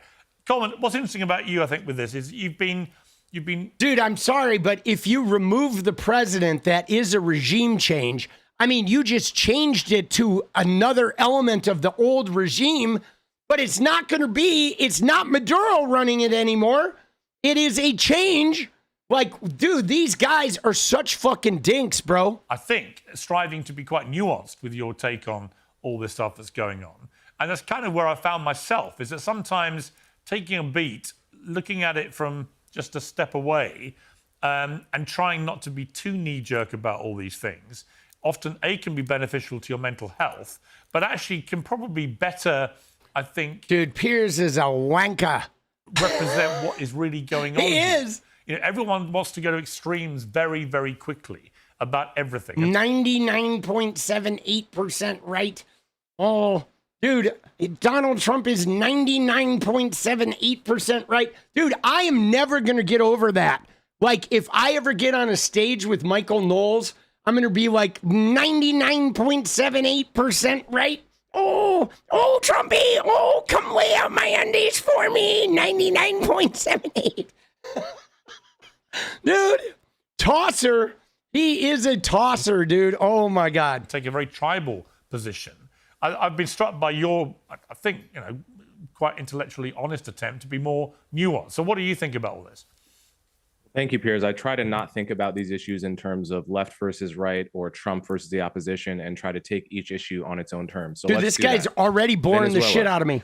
If the policy here is actual regime change, in other words, not just decapitating Maduro and replacing Maduro with a second worst alternative, if we were to actually affect regime change in Venezuela, that would almost certainly be a good thing for the people of Venezuela and for American interests. Now, if we're going to do this half measure where we just decapitate Maduro and replace him with someone just as bad and then get a bunch of oil, well, that would at best be probably neutral for the Venezuelan people. It would be an enormous waste of U.S. military resources, and I would be very critical of the Trump administration. The truth is, I don't know which path we're going down, right? It's very early. Right. We're getting different signals from Trump depending on the day, different signals from Rubio, and anyone who's confidently prognosticating that they know which path we're going down probably doesn't know what they're talking about. As for Greenland, I think the truth is Trump is extraordinarily reckless in his rhetoric here. We have a situation where we have an ally in Denmark, a NATO ally. We have deep relationships with Greenland already. We have a military base, we have mineral connections. And so the idea of taking Greenland by force against the will of the people who live there is absolutely ridiculous. Now, that said, if we were to purchase it, I think that'd be a good thing. It'd have to happen with their consent. They would have to want it. Right. And I would welcome them as an American, but we absolutely cannot take it by force. Right. See, Dude, why would they want to give up their health care and all of their benefits to be an American so all of their shit can get looted and they get nothing from it? Like, dude, yeah, all right. This guy's boring. We're going to move on. I want to see more Kyle. I came here for fucking Kyle, dude. Let's get into it. All right, thank you. Speaking of the founders and the American relation to foreign affairs, what was our first big international war? Was it the Iraq War? Was it the Gulf War? Yeah, you're talking about the Barbary pirates or whatever. I don't know. You're right. I'm talking about 1801. and it was actually our founding fathers who waged that war.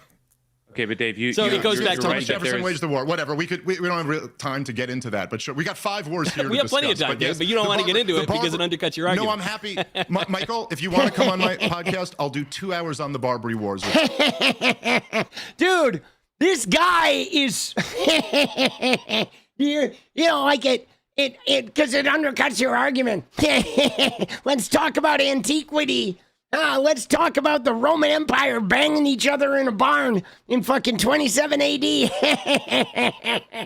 Dude, he is weird champ to the max, bro. Like, what a fucking dink. Dude, this guy, keep him away from children, bro. I'm starting to think this guy made that milk commercial, boss, that the agriculture department released. This was the guy behind the camera. Dude, he is fucked up. Okay, the point is that we're trying to talk about the 5 conflicts going on right now. Sure. Okay, let me address the Venezuela point. Sure, Dave. let me see. Coleman might have something smart to say. Yeah, so you're totally right. There is always a risk to regime change, and I don't mean to downplay that, but you have to factor in there is a risk to letting rogue regimes that, for all the way to their boring, is that therefore dude, I love you, Coleman, but you're boring. Dude, he's still talking. Oh my God. Than when you don't. And you know, I gotta. He's got the juice. He says, is it not better for America to sit back and watch the Iranian people determine their own future in the way that appears to be happening than potentially cause mayhem by directly interfering on their behalf? Well, I think those are 2 separate points, and I think my friends on this panel are taken with a lot of abstract ideology, whether it's libertarianism or leftism. I'm a little more interested in practical politics. So what I think is most important here is that Iran remains... Dude, the guy who has been talking about antiquity wants us to believe he's into practical politics. Dude, this guy is such a dink. Orderly and does not descend into total chaos. Iran is a real country with a more of a unified history, and also that the Iranian people do better. Obviously, the Islamic Revolution was terrible for them. It destroyed their material conditions, led to a huge erosion of their rights and liberties. And so it's worth remembering that the policy of the United States has been for regime change in Iran since 1979. So the Iranians have been undermining our interests all around the world. Yeah, but dude, he's conveniently leaving out our hand in that regime change. For a very long time. Not Fucking just looking idiot. at the recent Iraq war where they killed over 600 Americans, but going all the way back to the 1983 Beirut barracks bombings, going back to the attack on U.S. troops in Saudi Arabia in 1996. I think we would all agree, I hope we're all mature enough to agree, that nations have interests, especially when you are a major power or a hegemonic power as the United States. We have interests around the world. Dave keeps pointing to his displeasure over one intervention in Guatemala. The United States has intervened for 150 years, 88 times in Latin America. It's usually worked out very well. Sometimes it hasn't worked out well. But what would have been worse... Dude, it's never worked out well for the people of Latin America, right? And what's more, you ready? Michael Knowles, you fucking dumb shit. What's the number one problem you, Michael Knowles, and all your little MAGA boot-licking, chair-sniffing buddies have right now? You guys have a problem that everybody from Latin America wants to come to America, right? You're upset that all the people down in South America want to come here, and you keep wanting to clear them out. Now, why do you think they want to come here? Do you think it has something to do with the 88 fucking interventions in fucking South and Latin America? You fucking dunce. Bro, you fucking dunce, dude. It's like the reason everybody is immigrating up here is because we have done nothing but trash their fucking countries.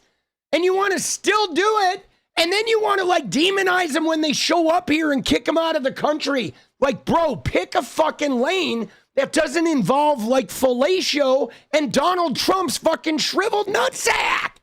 God damn, bro. You know? Like, what in the actual fuck, dude? This guy is like, dude, look at Kyle. He's got to be thinking the same thing I'm thinking. Like what? What are we doing here, dude? Seriously. I mean, my God, dude. I have not seen a bigger dunce ever in the history of like a debate, bro. All right, here we go. Is if we had let, during the Cold War, the Soviets get a hold in Latin America. What is worse is allowing communists to run roughshod, both from the perspective of the people there, as well as from the interests of the United States. New Year is all about dude, Jesus. Which will courtroom in New York, act with impunity, take Greenland if it wants, etc., etc. What is to stop America's enemies using the exact same argument to do what the hell they like? For example, Vladimir Putin must be sitting there going, well, hang on, every argument about why I invaded Ukraine, that's just gone up in smoke, isn't it? I mean, it's the same argument. I wanted to do it. It's in my national security interest. You've got the President Xi probably looking at it going, well, why can't I take Taiwan then? If the Americans can take Greenland because it's in their national security interest, then I want Taiwan. And how difficult does it then become for the West and America leading the West to take any high moral ground or to stop it happening in any way if they've already trampled on international law themselves? I think that first of all, I disagree with the premise, but second of all, I think my ideological friends on this panel seem to be quite mistaken about a basic premise here, which is they seem to believe that the United Nations or something is what keeps our enemies from running roughshod over the world, American interests and other people's. That's not true. You know what stops our enemies? We do.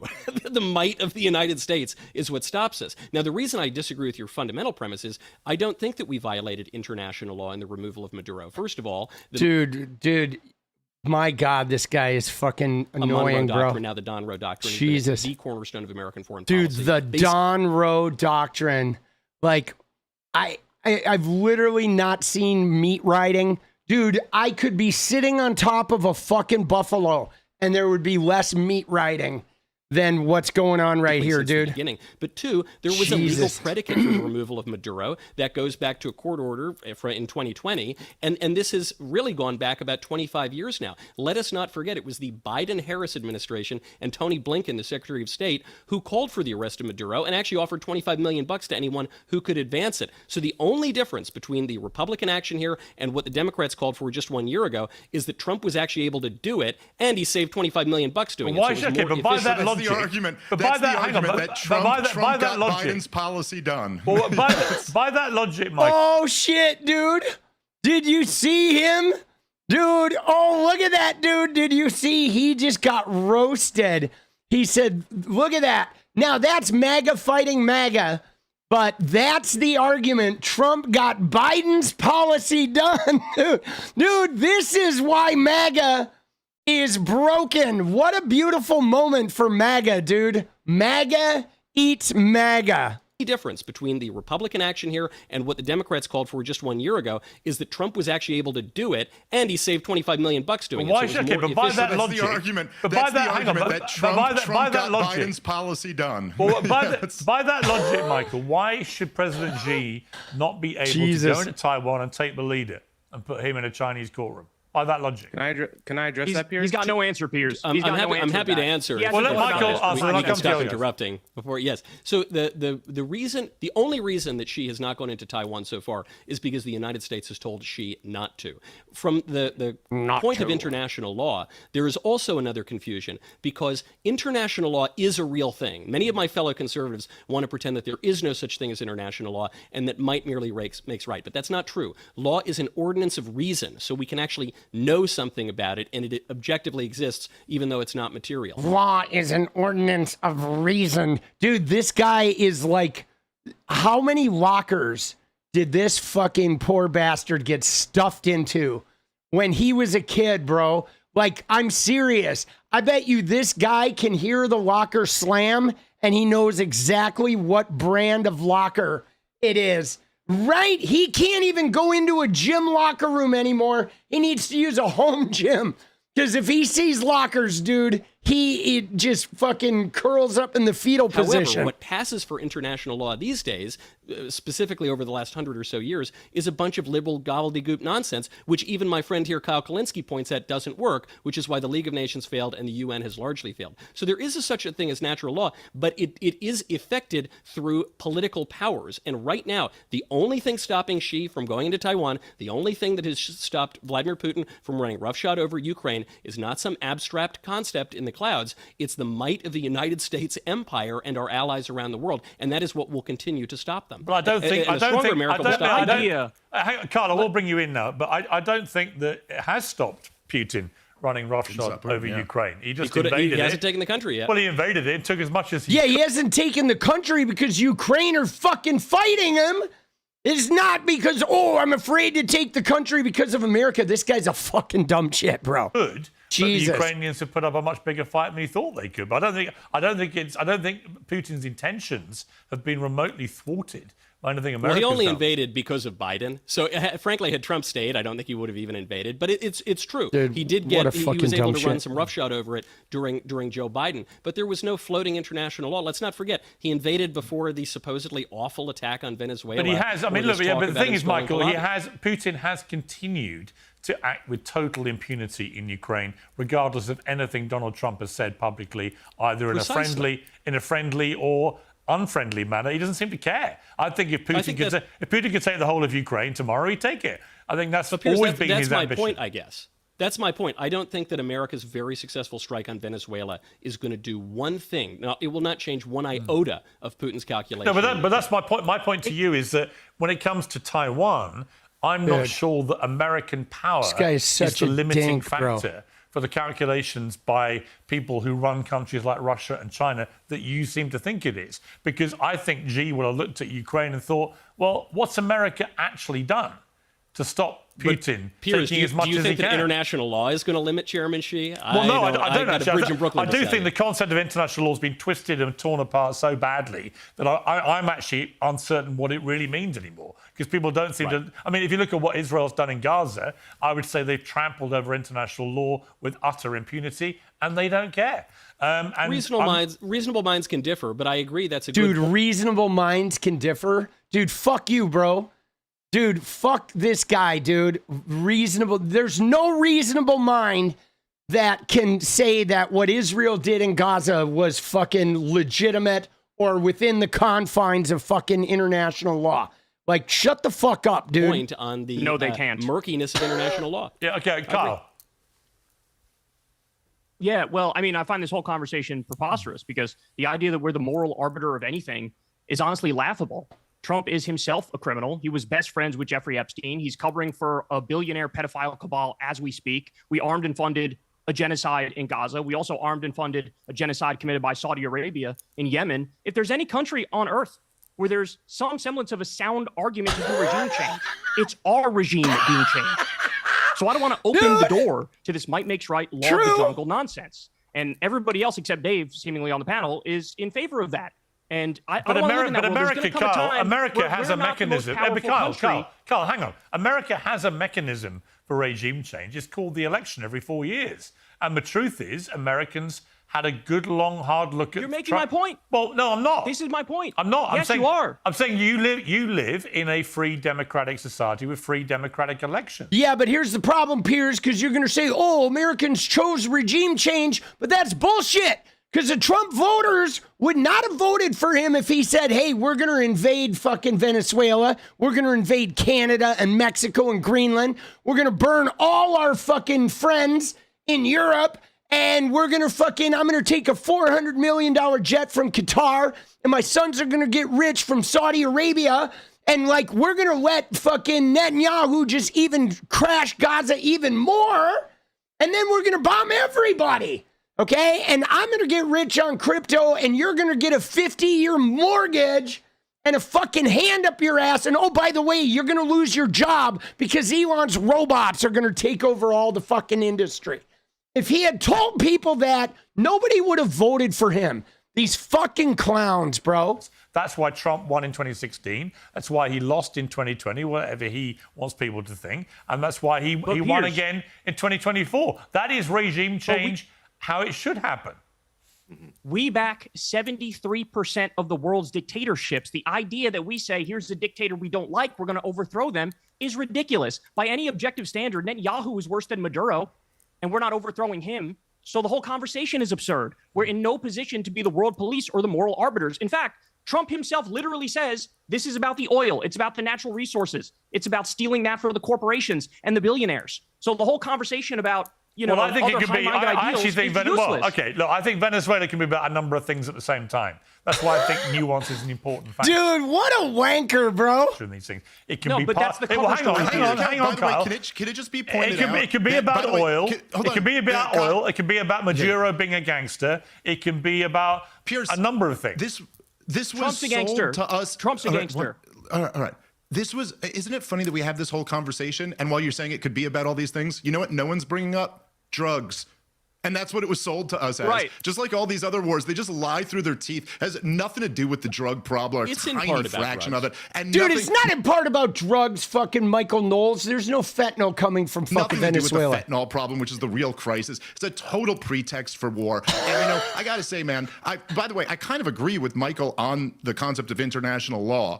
But the thing about it is that this is totally illegal by our own law, by the Constitution of the United States of America, which every politician puts their hand on a Bible and swears before all of us to God Look that at they him, will dude. do everything in their power to defend and execute. There was no imminent attack here. Donald Trump had all the time in the world to go to Congress and get permission for this, and he just didn't want to. You know, and if you want to just say, like, by the way, Mike, it's funny because you point out I'm a libertarian or Kyle's a leftist. Ironically, we're the only ones taking the conservative position here on this. We are not an empire. Is that so? Actually, the Supreme, yes, that's actually right. There's a long tradition. Do you know your history on this, Michael? There's a long tradition of libertarians telling my... conservatives what we believe.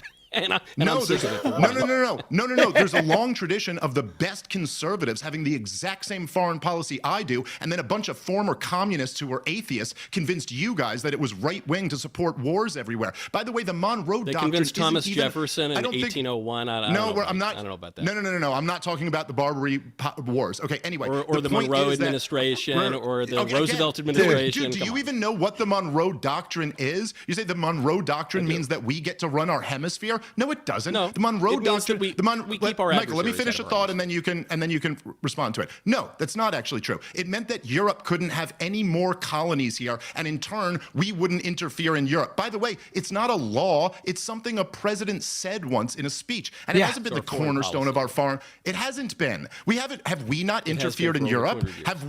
Have we not interfered in Europe for over 200 years? Is that what you're telling me, Michael? And then we became the world empire. That's true. Right, yeah. exactly. So we abandoned the Monroe Doctrine. We never followed it at all. And the Monroe Doctrine never said, they said that Europe couldn't establish more colonies. Bro. They already had several. That they couldn't establish more colonies. It didn't say that if there's a country that does a mineral deal with a country somewhere else because we won't allow our companies to do it with them, that therefore we can topple the leader. This is completely illegal by our own Constitution. I'm happy to explain this. It's true. In 1823, the Soviet Union did not yet exist, and other adversaries around the world did not yet exist. Dude, why does he keeps wanting to talk about like the 1800s, bro? He just got so cooked. We have expanded the notion that European powers, which were a threat to us, should not interfere in the Western Hemisphere to those other adversaries as well, who you recognize are adversaries. It seems to me where the big difference here on the panel is that you, Dave, at least will acknowledge that America has interests and there are bad regimes. You're making some crazy claims that the Constitution doesn't allow the United States to be commander-in-chief of the army. You're making a crazy claim that Congress... No, I'm not. I'm saying it doesn't allow them to declare a war. You're making a crazy claim that it was... Excuse me. me. You're making a crazy claim that it was somehow illegal to follow a court order from 2020 to to take out Maduro and arrest him. Anyway, you're making all sorts of crazy claims. Is that how we do foreign policy by court Hold on one order? second, guys. Yes, 1 second. I'm happy to. The difference Dude, here is, Dave, what a you at dink, least acknowledge America has interests, and you're saying because we No, who sometimes doesn't make acknowledge mistakes. that? Hold on 1 second. I'm just trying to get my point out. Because we sometimes make mistakes, you're saying that we should not pursue those interests, or you're saying that the consequences could be worse. The point that Kyle is making is actually different from yours. Kyle's point is that America has interests, and we should oppose those interests because he thinks that America is the great Satan or something. That's not actually what I'm making an saying at argument. all. Thank you for the straw man. I'm actually making an argument in favor of law and order and intelligence in foreign policy. Hang on a sec, Carl. Thank you very much. I think we've covered this well. I do want to move, just before we run out of time, Dude. I want to move to Minnesota. All right, And I here wanna we go start with- to Minnesota. Dude, what a fucking dink, bro. Dude, Michael Knowles is like, see, you know what's crazy about this, guys? I've not seen him speak that much. The only time I really saw Michael Knowles speak at length was when he did that debate with Bronte. You know Bronte? She was like studying to be a doctor, and she has a TikTok, and she's a left-wing influencer, and Bronte sat down with Michael Knowles. But he was like even less nerdy back then. That was several years ago. But my God, he is like a stodgy, like fucking, he is just like a fucking skeezy preacher, dude. He is such a stooge. No, Bronte Remsick is her name, who did a debate with him about abortion. Dude, Bronte's amazing, dude. She just wiped the floor with him. Coleman, if I may. This has been another huge story in the last week, and it goes to domestic. Yeah, I mean, I've noticed that, guys, that Piers, you notice that Piers lets Michael Knowles, finish every fucking statement. I mean, every single thing has ended with, it starts with Michael Knowles, and it ends with Michael Knowles. He and his little nerdy, always going back to 1823, right? Because he wants to talk about some ancient shit so nobody else who's not a fucking history geek can participate in the conversation. Dude, I would love to be on there so I could be like, dude, why don't you go in the other room and fucking talk to your dog about 1823 for 20 minutes? Come back in here when you want to talk about today. Okay, you fucking clown. Seriously, dude. Law. It's, I think, a complex story, again, that requires a nuanced view. And I'll lay mine out. Don't murder U.S. Coleman, citizens. Just for the record, I've watched this video a don't dozen times murder or more U.S. from citizens. every potential angle. And it is my belief that it is utterly ridiculous to categorize what this woman, Renee Good, was doing as domestic terrorism.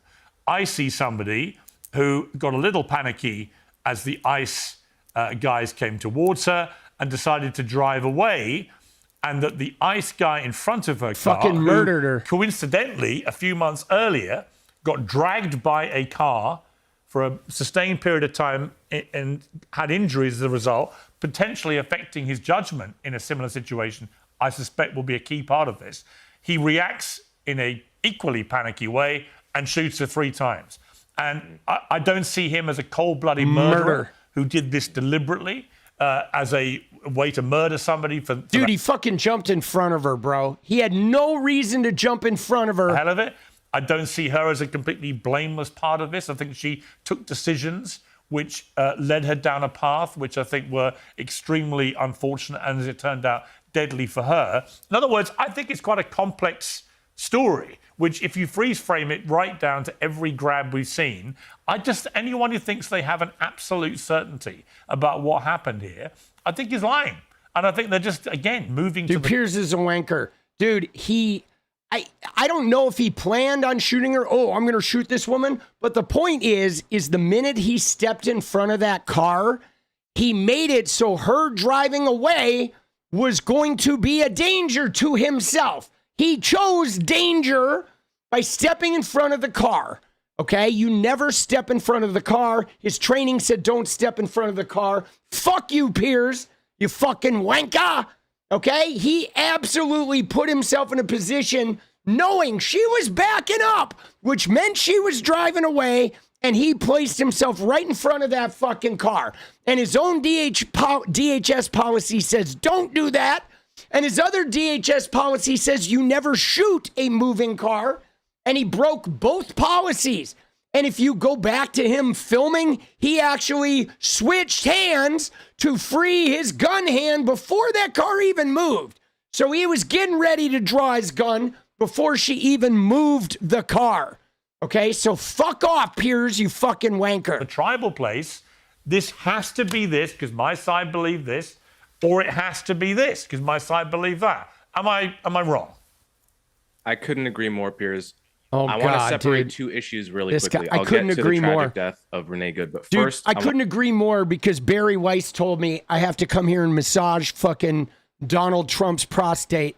I want to separate the issue of how ICE officers are behaving in Minnesota in general, right?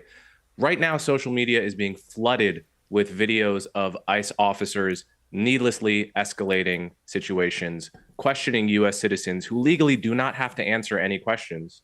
Some ICE officers seem to be under the impression that you're not allowed to film them. You are allowed to film them.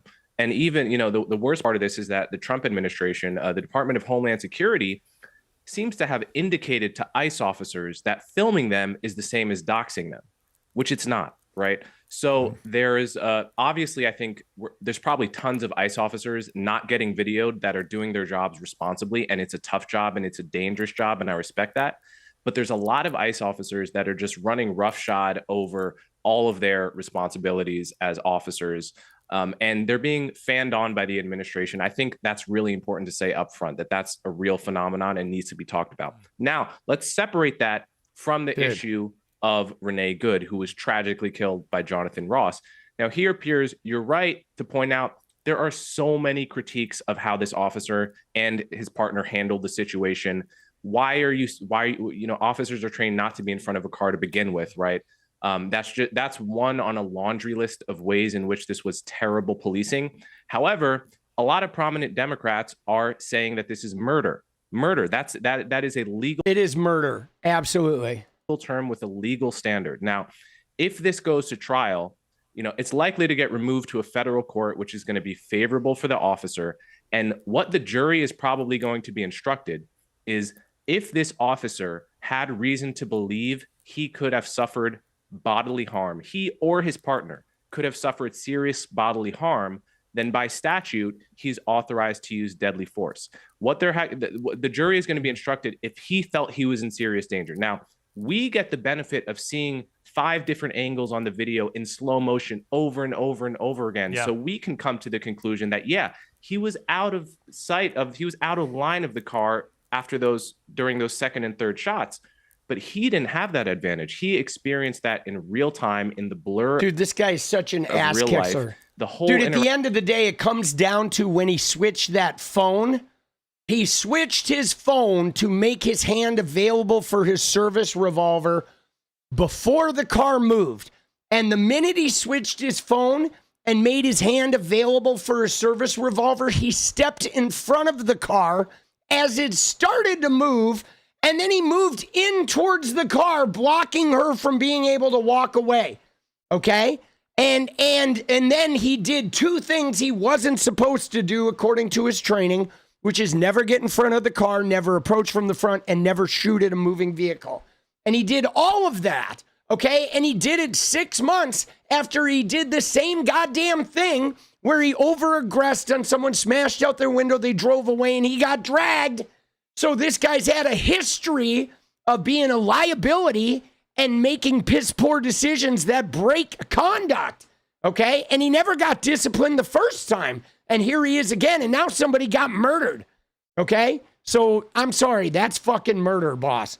That's murder. Interaction was less than 2 seconds, and he had 1 shot at it. Not only that, his partner had his hand through the window, which, as you said, is precisely the situation that had put him in the hospital 6 months prior. Yeah, but that's also a constitutional violation. Yeah, it's going to be tough to convince a jury that he didn't have reason to believe he was in risk or his partner of serious bodily. I don't think they'll be able to find a jury that won't convict that piece of shit. I think from a legal perspective, I think you're probably right, and I think a jury may well end up making that determination based on the application of the law. But Kyle, you know, I talked about both sides taking sort of implacable, incendiary positions. You compared ICE agents to Nazis, described the officer as an ICE thug who murdered a woman on camera by shooting her in the face. I mean, you're determining there that what we have watched with our own eyes, because we got the benefit of seeing all the videos, is somebody making a deliberate calculation to murder that woman for no reason. I think he did. And Why I would think if you you do study that? the video closely, well, I'll explain it to you. So first of all, these guys are all roided up freaks. Let's point that out, that these are like Proud Boys and white nationalists and you know, the dregs of society who have now been given a gun and a badge. Well, that's a ridiculous generalization. And again, I don't think that helps. Let me finish talking. But that kind of generalization doesn't help your point. argument. It makes you sound equally No, deranged. No. I don't care about convincing you guys with your cult of fake nuance. I care about speaking to the American people who saw with their eyes. God forbid we should have nuance.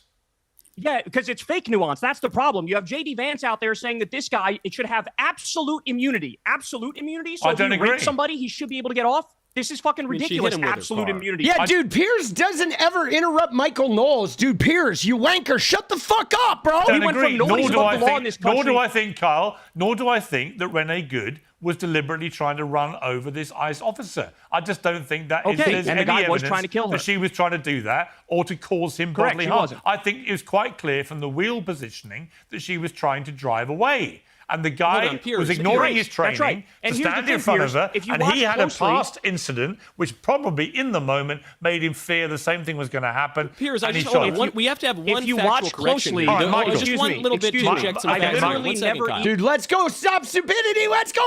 Dude, are they ever going to let Kyle talk? Like, Jesus Christ, bro. Dude, and now Michael Knowles wants to get his fucking geeky ass. We have to have one if you factual watch correction. closely, Just one little bit to inject some facts. I literally never even made the fucking point I was trying to make at the beginning. Don't talk at the same time. And you guys are wheels talking were over aimed me. at the cop when she accelerated. All right, Kyle, I'll come back to you. Kyle, I will come back to you. Let Michael just interject. Oh my on this God, one point. dude. Michael. This is really important because I feel sorry for the woman. It's very sad. Dude, she was in reverse, you dumbass. She went in reverse, right? So the wheels were this way to go in reverse, and then they turned straight as she was fucking turning. Dude, what the fuck, bro? And then he gives it to Michael Knowles. Fuck you, Piers. Dude, this whole thing is a fucking... She died. I'm not in any way happy that she died. She was in that position, one, because her lesbian partner said, drive, baby, drive, drive. The lesbian partner then said, it's my fault. Why is it relevant that she's a lesbian? Hold on 1 second. Yeah, the lesbian partner, like, why did he...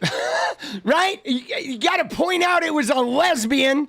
Dude, why is that relevant? Because she's the partner. You interrupted me. Now I'm interrupting. Why is it relevant that she's a lesbian? 1 second, Kyle. I'm just trying to have a conversation. I would say it's irrelevant that she's a lesbian. Secondly, drive can be an entreaty to drive away, which is what I think she was doing. Thirdly, the demeanor of Renee Good in the final video that came out shows somebody pretty calm, certainly not confrontational, certainly doesn't look to me like somebody intent on mowing down an ICE officer. Piers, I think she just wanted to get out of there. Are you suggesting, Piers, hold on, are you suggesting that because a woman says, I'm not mad, that means she isn't mad? I think anyone who's ever interacted with a woman knows that's not what that phrase means. Oh my God, dude. Now he's like pulling out the misogyny shit. Dude, I want to beat this guy's ass in a debate like so bad. I'm serious. I need to get on a debate with this fucking clown, We don't bro. have to just judge by her words. She accelerated. You can look at it in the footage while the tires are aimed at the cop. And this is a message. I feel bad for her. She was indoctrinated into thinking that you're allowed to drive your car at cops or disobey police orders or block traffic and create a dangerous situation. This is an important message to all the leftists out there who want to do this. You cannot drive your SUV into a police officer. If you do that, you will be shot in the face and deserve it, and it will be very, very sad. All right, Kyle, back to you. I love that we're now doing character assassination of a 37-year-old soccer mom who got shot in the face 3 times. You're fucking disgusting for doing that, and you know that you're disgusting for doing that. And if you watch the video closely, he switches hands with his phone to prepare to grab his gun before he was in any danger whatsoever. Okay, so this clearly guy, he was in knew what he danger. was She hit doing. him. He knew what he was getting himself into. These people are looking for trouble. They are going to Minneapolis. They are cracking skulls. They are rounding up innocent people. These people they are absolutely are Trump's Gestapo, and everybody knows it. All right, let me bring in Dave Smith. Dave Smith, what's your view of this? Well, I got to say, as much as it pains me to say, I really completely agreed with Coleman on that. I'm just kidding. I don't mind agreeing with Coleman. No, but I thought that was a very thoughtful take, and I think I agreed with all of that. I mean, look, like this is a really tragic thing that happened. I don't think she was trying to run over the officer. It seemed to me that she was trying to peel out of there, and he got spooked and he shot her. And look, however you feel about this morally, the fact is that in the United States of America and just about every other government, if law enforcement has you there and telling you, you just can't peel out. I mean, it's just a really unwise move to try to drive your car away. And again, you can feel about that however you want to, much like the Iranians shooting rioters who they think are going to topple the government, like any government. She didn't peel. She was on fucking snow. And again, okay, and again though, like these guys aren't law enforcement. Okay? They're immigration enforcement. She's not an immigrant. Okay? But this is the major problem. Okay? Is somehow these immigration enforcement motherfuckers, aka Trump's Gestapo, have been elevated by the right wing into being full, like, law enforcement police officers that now have the right to just command American citizens to do their bidding whenever they want. And if they don't, they think they can shoot them. And that's bullshit. That is fucking bullshit. All of these guys, anybody who's fucking even remotely agreeing with that, you're bullshit. Okay, all of you are. Fuck you shoot guys. Rioters that are trying to topple that government, including ours, and however you feel about it, that's the way states work. I do think there's like a broader thing that I would really think that Trump supporters, right wingers in this country might want to think about. And I say this as someone who's I'm a real immigration restrictionist. I mean, to me, that I don't think everyone in the world has a right to enter the United States of America. I think that the American people have a right to take in whoever we want or whoever we don't want, in the same way that I have a right to, have whoever I want at my house for any reason that I choose to. And so anybody who's here illegally, I think we have a right to remove them. But I do think you got to start to ask some real questions about what type of juice we're getting for this type of squeeze, and real questions of what we're doing to our own neighborhoods here. I mean, you really do have a situation, as Coleman kind of outlined, where like masked federal agents are kind of acting like thugs, pulling out guns in suburban neighborhoods in front of and tear gassing. For all of this, for this big show of force that is such a provocation of the radical left in this country and getting them out on the streets. Well, I've seen the Trump administration says 10 million illegals came in under Joe Biden. I've seen estimates that are north of 30 million illegals totally in the country. And for all of this, we're talking about getting like a couple 100,000 of them. So in other words, we're not even making a dent on the real problem. And yet we are like creating more problems, something where more incidents like this are more and more likely. And I gotta say, and I appreciate even that Michael said, like, there's a tragic thing, but I'm sure he saw too, some of like the ghoulish response from so many right-wingers, like on Twitter and stuff, celebrating. And you know what? It reminded me. And you know what, Dave? Dude, I mean, I hate to agree with some of these guys, but he makes a really good point, okay? If you look at Trump's numbers, you ready for this, guys? If you look at Trump's numbers, okay, they're claiming millions and millions of people, whatever. It's not 30 million undocumented. That would be 1 in 10 Americans, which we know is bullshit. But the deal is in all of 2025, they deported like 250,000 people, okay? 250,000 in the entire year, which is like nothing. Okay, that means if they keep the same pace, they are going to deport 1 million people in his entire term, which is nothing. So they're not really attacking their problem. And in order to get that 250,000, they have like fought in the courts over the National Guard in LA and lost. Fought in the courts over the National Guard in Portland and lost. Went into Chicago and fought in the courts with the National Guard and lost. They got kicked out of Portland and LA and Chicago. And now they've sent thousands of agents into Minnesota, and they're really pulling nobody out. They're literally like tear gassing kids and beating up fucking autistic fucking mothers and shit like this. They killed a woman, right? And like, they're not even accomplishing their goddamn goals. They're not even attacking their supposed problem. They're literally, their big problem was we have 10 million undocumented people.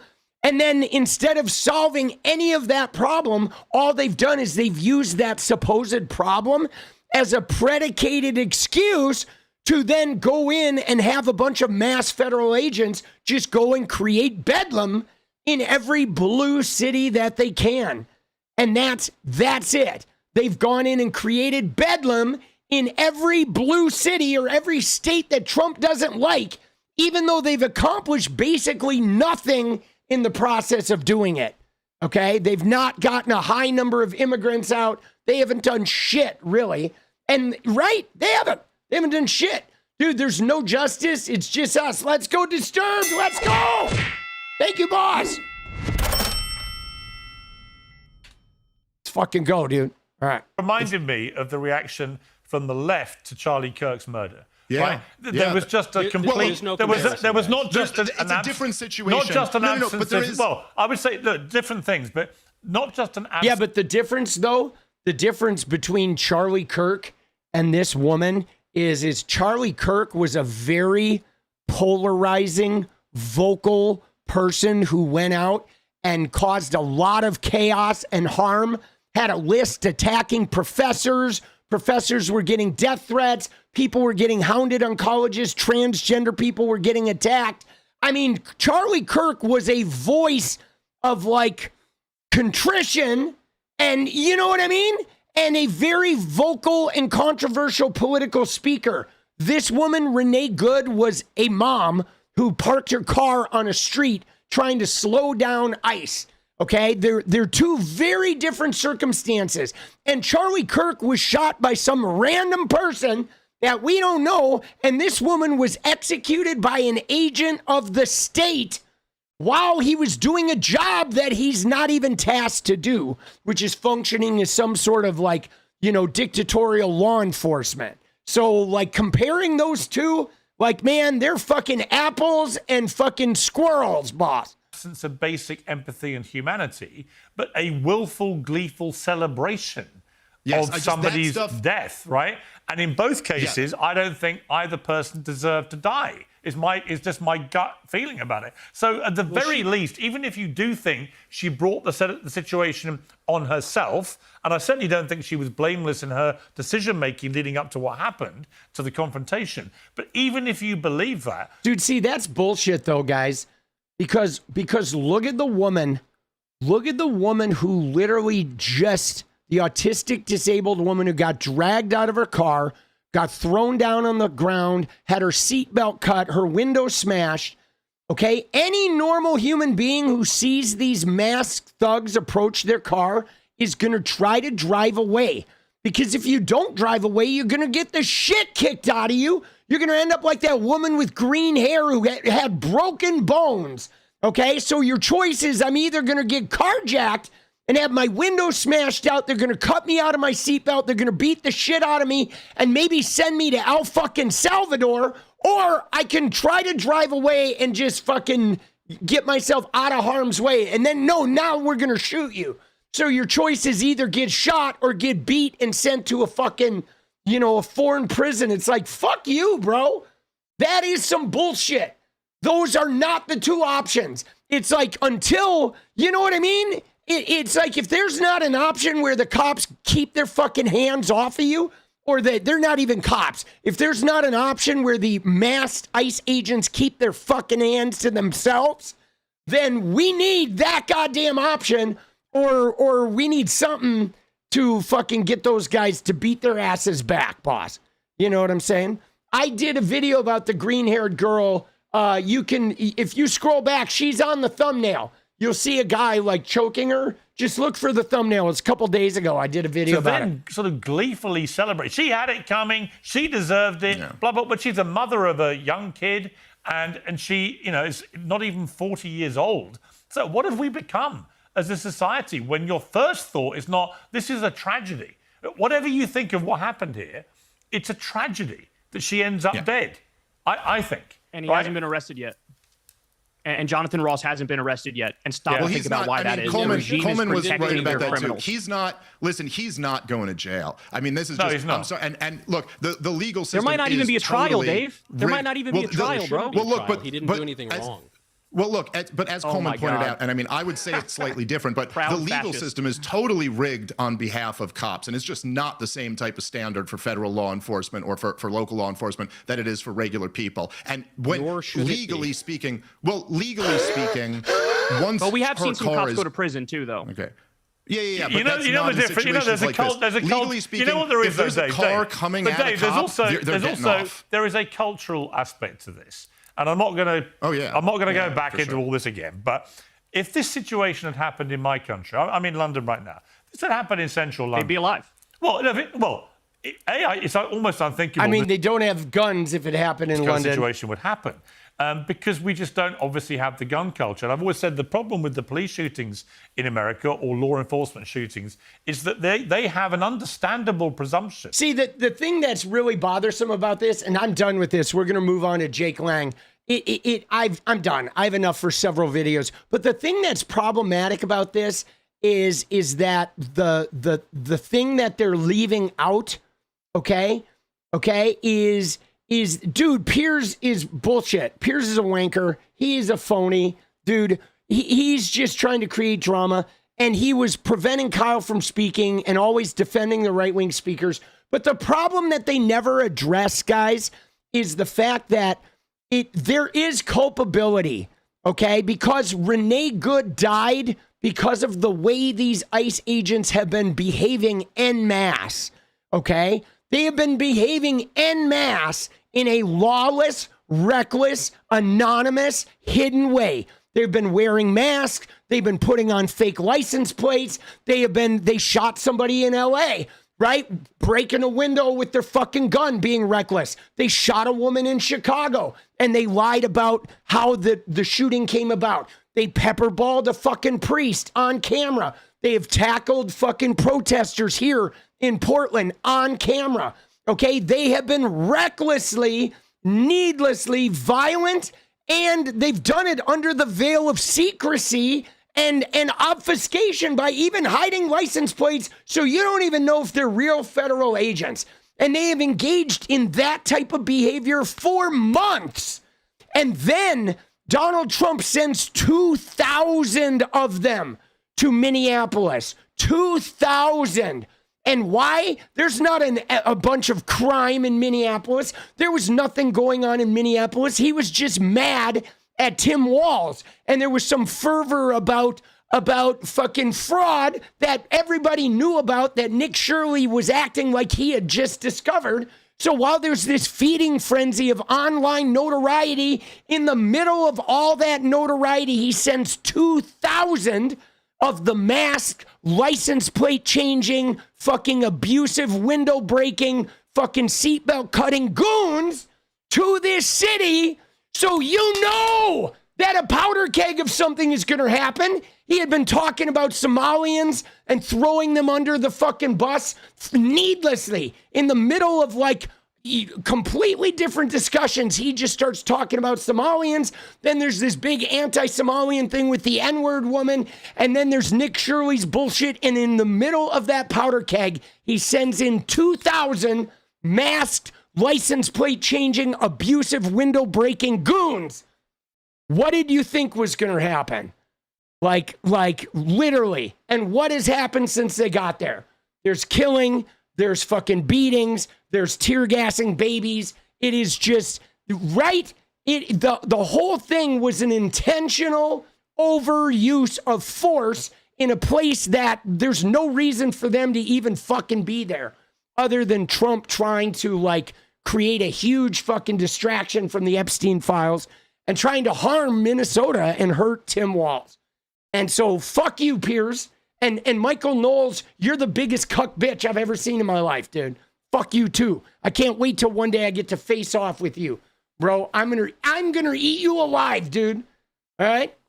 Provided I don't have some jackhole like Piers trying to shut me up the whole time. All right. There we go. Let's go. Oh, dude, that was like hard to watch, dude. Dude, Nick Shirley is a fucking clown among clowns. All right, so now, guys, though, we're gonna watch. Hold on, we got a bunch of noties coming in. We're gonna watch some of this. I'm with the incel, Nick. Sorry, we're gonna watch some of this. I'm with the incel, Nick. We're gonna watch some of this. Dude. We gotta watch some of this fucking Jake Lang. Okay? Now, Jake Lang is a J6er. Okay? He's a J6er doofus who, what Jake Lang's shtick is, guys, you gotta know the shtick.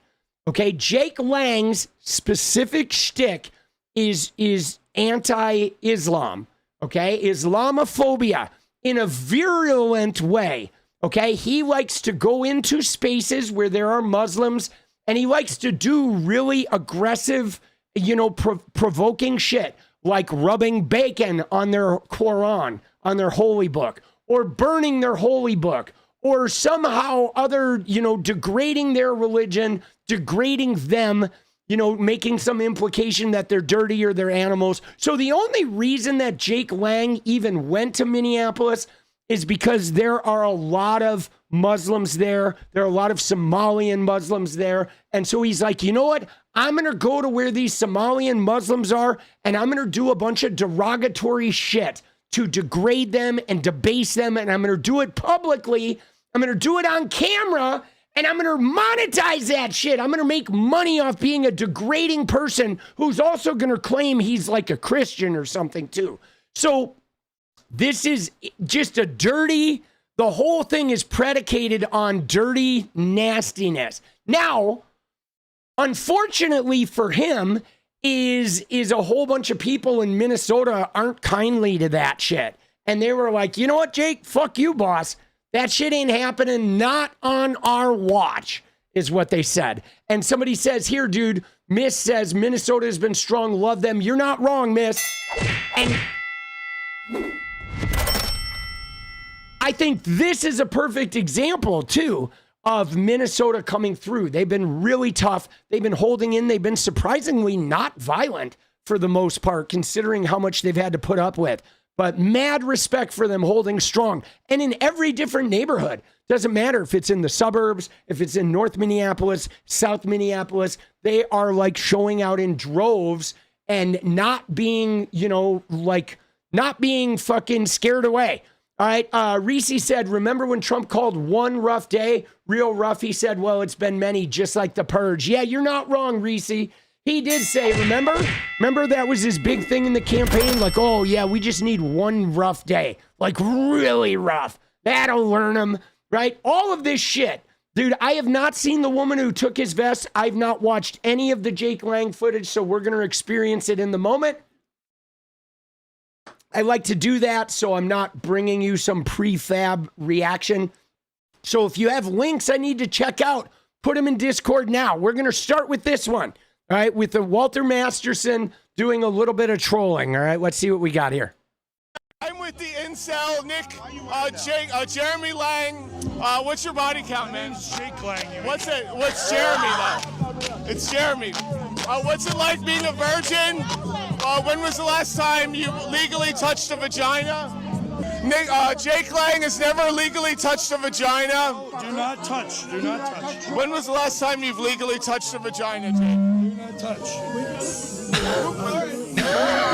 All right, so Jake, I've been talking to ICE officers trying to explain where the clitoris is. God bless. So do you need help finding the clitoris? Jake Lang, where's the clitoris? People want to know. So I'm here with dude. Do you see him doing the fucking Hail Marys and shit? The Father, Son, and Holy Spirit. But this guy went there to burn a Quran. He went there to burn somebody else's holy book and to rub pork on it and to take a shit on it. And then he wants to do his little religious Jesuit assemblage. And you know what I mean? And so that shit is is just fucking problematic, guys. Okay. With a raging, unfuckable incel Jake Black. And he is one of the biggest virgins you'll ever meet. Really unfuckable He's guy screaming, right here. Jesus is king. All right, so Walter Masterson was obviously just standing there trolling him. But now let's look at some other video footage of what was actually going on there. Because what I will say, guys, is this, is he did not burn the Quran. He did not really get away with any of that shit. And I saw somebody in chat mention that, yes, there is a lot of talk about the Insurrection Act. But guys, let me just tell you, I want to say something about the Insurrection Act because I saw something on TikTok earlier today where a guy was like, let me tell you what it's going to mean for you if Donald Trump executes the Insurrection Act.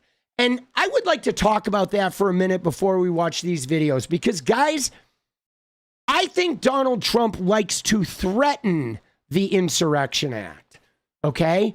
But I don't think he wants to use it, which is why he's been so hesitant. And let me tell you why, guys. Because the threat of using the Insurrection Act is like he can then somehow try to get you to submit. But guys, if he tries the Insurrection Act, there's going to be an immediate fucking court challenge. And there will immediately be an injunction. And there will immediately be a thwarting to this. And then he won't be able to threaten it anymore while it runs up through the courts. And then in all likelihood, it's going to go against him because we know he's been trying to provoke this. He tried to federalize the National Guard in California and lost. He tried to federalize the National Guard in Oregon and lost. He tried to federalize the National Guard in Chicago and lost. So he now has a bunch of legal precedent of him trying to overstate federal power when there's no reason to do it. And he's threatened the Insurrection Act multiple times on Twitter. All of the right-wing influencers are talking about this shit. And so the Insurrection Act, every judge in America knows that Trump is just looking for an excuse, okay? So he's going to need something that is like beyond. Like he would need like a roving gang of people just mowing down ICE agents or something, en masse to be able to pull this off. Okay, because the reality is everybody knows he's fucking around threatening this thing and looking for an excuse. And you can't look for an excuse and then put a wartime power into fucking effect. Okay? And when you look at like the Insurrection Act, when it normally gets used, is like, I believe it got used during the Civil Rights Movement. When there was, federal legislation that allowed black people to go to school, right? And the state prevented them from going to school with their cops. They used their cops to fucking prevent human beings from going to school. And they like the KKK and shit. And so the federal government went in there and said, all right, no, you can't do that. But this is this is different. This is like the federal agents are attacking the citizens, right? You're not going to go and get an Insurrection Act when the federal agents go in and attack the fucking citizens, right? And did they use it in the Rodney King? See, that was like an out and out, right? That was an out and out, man, people were getting murdered in the streets and buildings were getting burned. And it was definitely a riot. Okay. The Rodney King thing. Right? So you know what I'm saying? So they do it when shit is out of control or when the state or local government is harming the citizens in violation of federal law. But what we have here, guys, is we have federal agents that are harming the citizens. And then they're trying to say, oh, if the citizens react, we're going to do the Insurrection Act. And guys, he's not going to get away with it. And so, the thing about this too, guys, is if he ever tries to do the Insurrection Act and it kicks off that court case against it, he will not be able to try it again. He's only going to get one shot. And so I think I think if he does the Insurrection Act, it will be the end of his presidency. Okay? I think that will be the official end if he engages that, because we know he's just looking for an excuse. And I think if he does the Insurrection Act or tries any of that martial law shit, it will immediately end his presidency. He will become a lame duck with zero power after that. It will be a massive overplaying of his hand. Because the thing about this, guys, is everybody said he's not going to do this. Everybody said, no, Trump doesn't want to, right? All the MAGA and all the independents that voted for him said, you're lying about Trump. Trump doesn't want to do the Insurrection Act. He doesn't want to be a dictator. He doesn't want to, like, take a military control. He's just trying to do his fucking, his agenda. So if he does it, it's going to be a sign that all the Democrats were right, that we knew it. We knew what he was doing. We knew he was going to do this from the beginning. And there you go. There you go. He did it. Okay. And he will never be able to do it again. And again, though, guys, it doesn't matter if he tries it around election time. It wouldn't change the elections. Okay. Insurrection Act, zero effect on elections. Martial law, zero effect on the elections. We could literally have a civil war where we're out in the streets fighting skirmishes, and we would still have the elections. We had them in the Civil War the first time. There's nothing constitutionally that stops elections. Donald Trump, the president, can do nothing to stop elections. They're run by the states. The only way he could actually stop elections would be if he went into all the blue states and he took their governors and all their secretary of state and their attorney generals. He'd have to take the entire state government hostage and or kill them. And he'd have to militarily commandeer the election precinct. That's the only way he could prevent an election. And if he did that, there would be an international coalition that would fucking blow him out of the water 2 fucking seconds later. That would be an out and out war. And that would be the end of him and MAGA for the end of time. Okay? Because he would literally, and guys, he doesn't have the resources. He doesn't have the resources to do that. He doesn't have the resources to take over 24 states. He's going to kill their governors. Come on. He's a fucking pussy, bro. He ain't going to do shit. All right? He's not. He's threatening that shit. So we're going to keep the pressure on. Okay? We are going to behave at all times like we don't give a shit if he does the Insurrection Act. I say do it. I think he should do it so we can just bury him and get it over with. Because if he does it, it will be the end of his fucking presidency. It will be the end. He will have no power after that. That will be the end of the end. So you want to do the Insurrection Act, Donnie? All you right-wing influencers, go ahead and do it. Dude, they just talk about it on Twitter and jerk off thinking they can scare us with the power. I say fucking let's push him to do it. All right, let's see it. Let's see you do it, Donnie. I don't believe you have the stones, boss. Fuck him, bro. That's what you do with these dictators, guys. You don't give them an inch. You force their hand. All right? You want to be a dictator? You want to try military control? Do it. Show us. Play your hand. Fuck you, Trump. Right? I'm not afraid of you, motherfucker. Not afraid, boss. Let's go. And you should not be afraid either. He ain't doing shit. All right. Do we have more videos?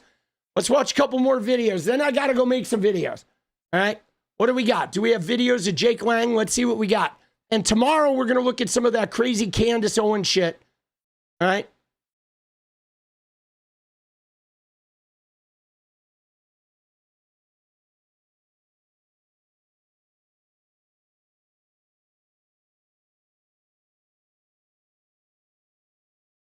All right. All right.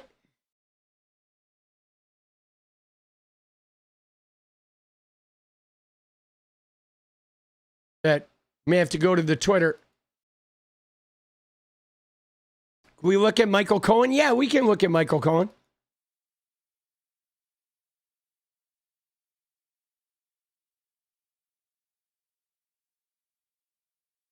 Dude.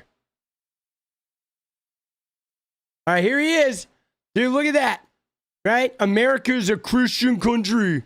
Minneapolis City Hall will be burning Qurans, standing up against the Somali invasion of Minneapolis, the immediate deportation of Ilhan Omar, and the arrest of the scammer Tim Walz. Come join us 1 p.m. here, Minneapolis. Yeah, let me just say, like, you know, fucking, what is there going to say? Little Cliff's Notes version here. They didn't burn any Qurans.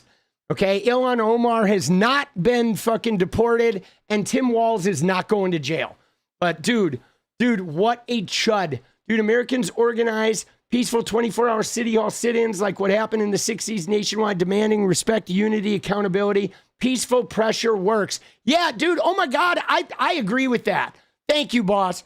I think the peaceful pressure does work, right? And I think we've been doing pretty good at that shit, right? My thing is this, guys, is I just want you guys to realize that when you have a dictator like Trump, somebody who is a weak, thin-skinned man, and he's very incapable, when you have a dictator like that who fucking threatens this, that, or the other, right? You have to not listen to his threats, okay? You cannot moderate your behavior based on his threats. Okay, you have to let him do what he's going to do. We're going to do what we're going to do. And guys, you cannot postpone an election with war. Stop saying that. There is no such thing. We had elections in World War I, in World War II, in Vietnam, in Korea, in the Civil War, in the Revolutionary War. Elections don't fucking stop. Okay, he can start all the goddamn wars he wants. Okay, he cannot and will not stop the election. Quit saying it. Get your head out of your ass if you're saying that shit. Nothing is happening to the elections. Get to your election precinct instead and actually do some work for the election. All right? You're fucking pissing me off with this shit. Nobody's fucking postponing any elections. Okay? He's not going to try. He doesn't have anything to try, guys. He's not going to try. Fuck him. All right? Be ready for ICE showing up in precincts, though. So get ready to have 1,000 people at the voting precinct to fucking keep ICE away, right? You got to be smart about this. He's going to rat fuck in every way possible. But dude, nobody's delaying or postponing the elections, okay? It's not going to happen. It's not going to happen. It's not a legitimate worry, guys. Okay? He doesn't have the stones. Look at this guy, dude. Look at him. He's crying, bro. Dude, look at this guy. He is crying. Dude, he's crying. All right, here we go. I think a much more legitimate worry is going to be those voting machines. I would say don't vote on a machine. Use your mail-in ballots, your paper ballot, and don't mail it. Make sure you take it right to the precinct. And guys, I think realistically, that's my advice to you. I'm going to give you ready? Here's my election primer. Okay, guys, this right here is the Political Punk election primer.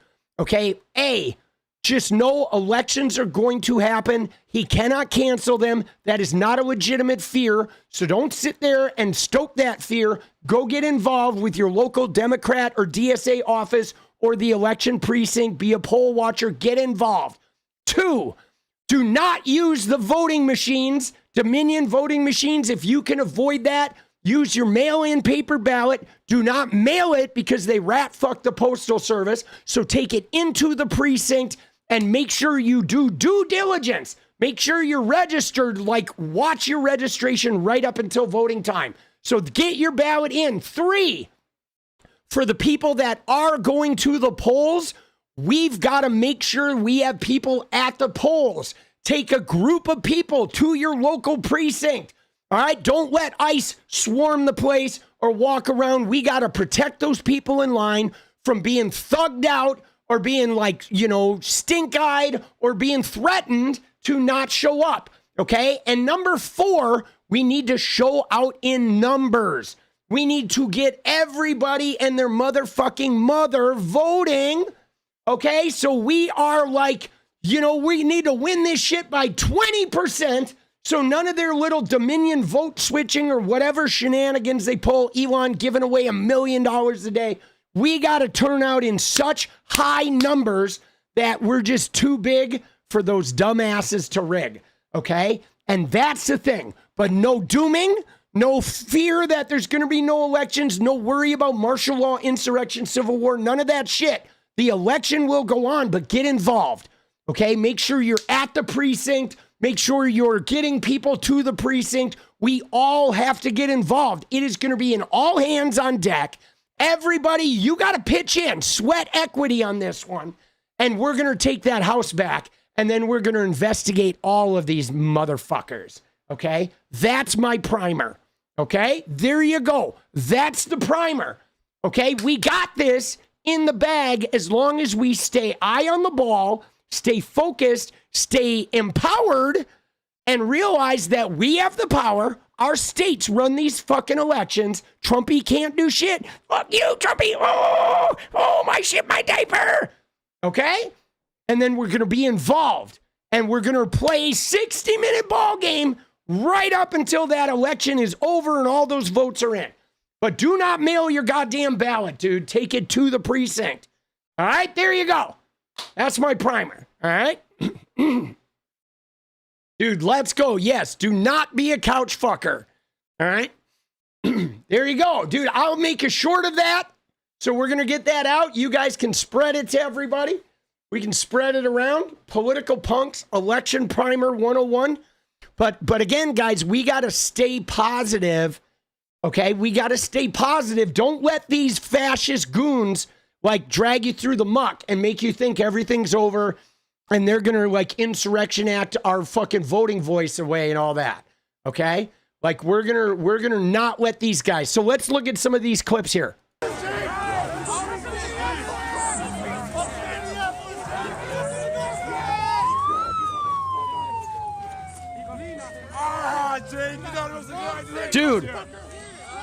Dude, his head is bleeding, dude. Dude, homie is not well, bro.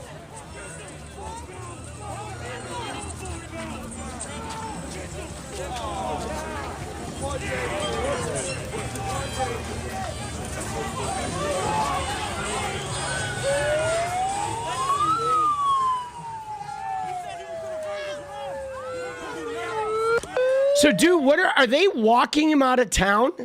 Dude, are these guys just walking him out of town, dude? Dude, what are we doing, bro? I think they're just walking him out, dude. They're like, smell ya.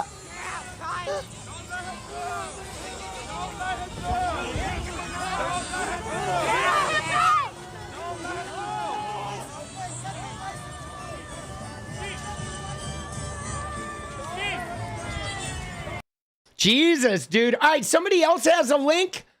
We're gonna go through some of these links that people put up. This is, I believe this is earlier. This looks like it is earlier. Yeah, like maybe right before that scene. When he was trying to have this march, right? Right? You wish the whole world could work some kind of steps. Dude, yeah, the steps are good, man. Step work, that shit is good. I wish the whole world would do some EMDR. We'd stop killing each other.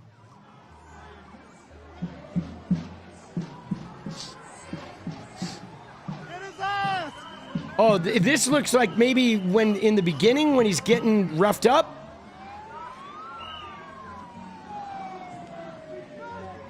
He's over there, right? He's hidden. I think this is where he got hit. Oh, yeah, dude, somebody just slugged him, bro. You see that? Right there, dude, somebody fucking slams his head. Watch. Right there, dude, you see that? That guy in the blue jacket just punched him in the head, bro. Again, I don't really condone violence, but I'm not surprised some violence did show up. The very small handful of... You know what I'm saying? Like going to burn a Quran in you know, a place where a lot of Muslims live. That's just wildly unnecessary. And I'm a no violence guy, but I'm not surprised that he was going to take some lumps, you know. right-wing instigators are somewhere in that tussle. You have Jake Lang, who is a noted, or not even noted, Islamophobe. Yes, see, you know the thing that bothers me, though, guys? Can I just share with you for a minute, like while we're watching this, because it's pretty uneventful, but here's what bothers me. What bothers me is that there's an entire media circus around this guy, okay? This Islamophobic piece of shit, 𝗙𝗎𝗋𝗧, nobody, who brings nothing to this world but hijinks and like weak attempts at virality, like burning a Quran or rubbing pork on a Quran in front of Muslims. He's like a shock jock of like negativity and harm. And yet he's treated like some sort of famous dignitary because everyone's like filming him and surrounding him. And he's getting some sort of star-like status when like he doesn't deserve that, because this guy's not a star. This guy's not even an influencer or a political figure. This guy is just a hate clown, okay, that does middle school level hijinks in order to try and get a reaction from people that he disagrees with, and seeking like virality and money, and at some point he'll probably run for office. But the fact that we have let our media degenerate into a reality TV circus that every goon who does something outrageous can get some fame and virality and become a notable figure is like, we should change that a little bit. Like, we should, as a society, should start considering where we invest our time and energy, and maybe stop investing our time and energy into empty, vapid traps like Jake Lang or 𝗙ecie𝗶𝗏. You know what I'm saying? Like Aiden Ross, right? You sniff Andrew Tate's chair and all of a sudden you become notable, right? You talk to LeBron James and like you're notable. We need to elevate our metrics for what we consider somebody to be notable, right? So somebody like 𝗙ecie𝗶𝗏 is not able to scam people with crypto, or somebody who sniffs the chair of Andrew Tate does not become rich and famous and interview the fucking president, right? I mean, dude, we have a guy who sniffed Andrew Tate's chair, like interviewed the president. I mean, what are we fucking doing, bro? Like, the president and the chair sniffer should be thrown in the garbage and taken out with the trash, boss, right? Like, this is on us. You know what I mean? We have like bought into this media culture where we elevate anybody who does the most ridiculous thing. Dude, I mean, we looked at it early, clavicular. Dude, what did that guy do? He shot some fucking peptides into the face of an underage girl on camera, and now he's like famous and a voice. He goes on Michael Knowles and they're like, what do you think of the presidential election? Stop doing that, you fucking goons. That guy, like, he should be injecting peptides in an underage girl's face. Like, dude, that guy should be in jail. Dude, he shouldn't fucking be famous or making a bunch of money. Like, come on, bro. We need to do better as a society, guys. We are a disappointment. This is probably a little bit of what he wants for.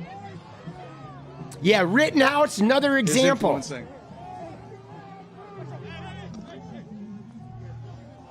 We have, guys, we've just degenerated to like the lowest common denominator. But again, though, guys, I respect this right here, right? I mean, I'm not going to focus too much on the fights or whatever. I think for the most part, this was remarkably not violent.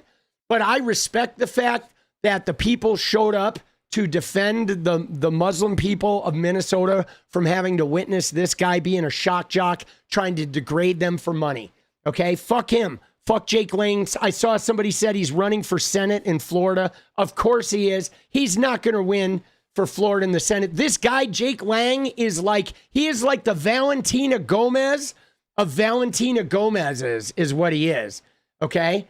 And you know, but this though, guys, this is our problem. What you're saying in there, right? We have homeless vets, we have starving children, but we focus our energy on reality TV drama, okay? Instead of focusing our energy on helping real human beings like have a better life, dude.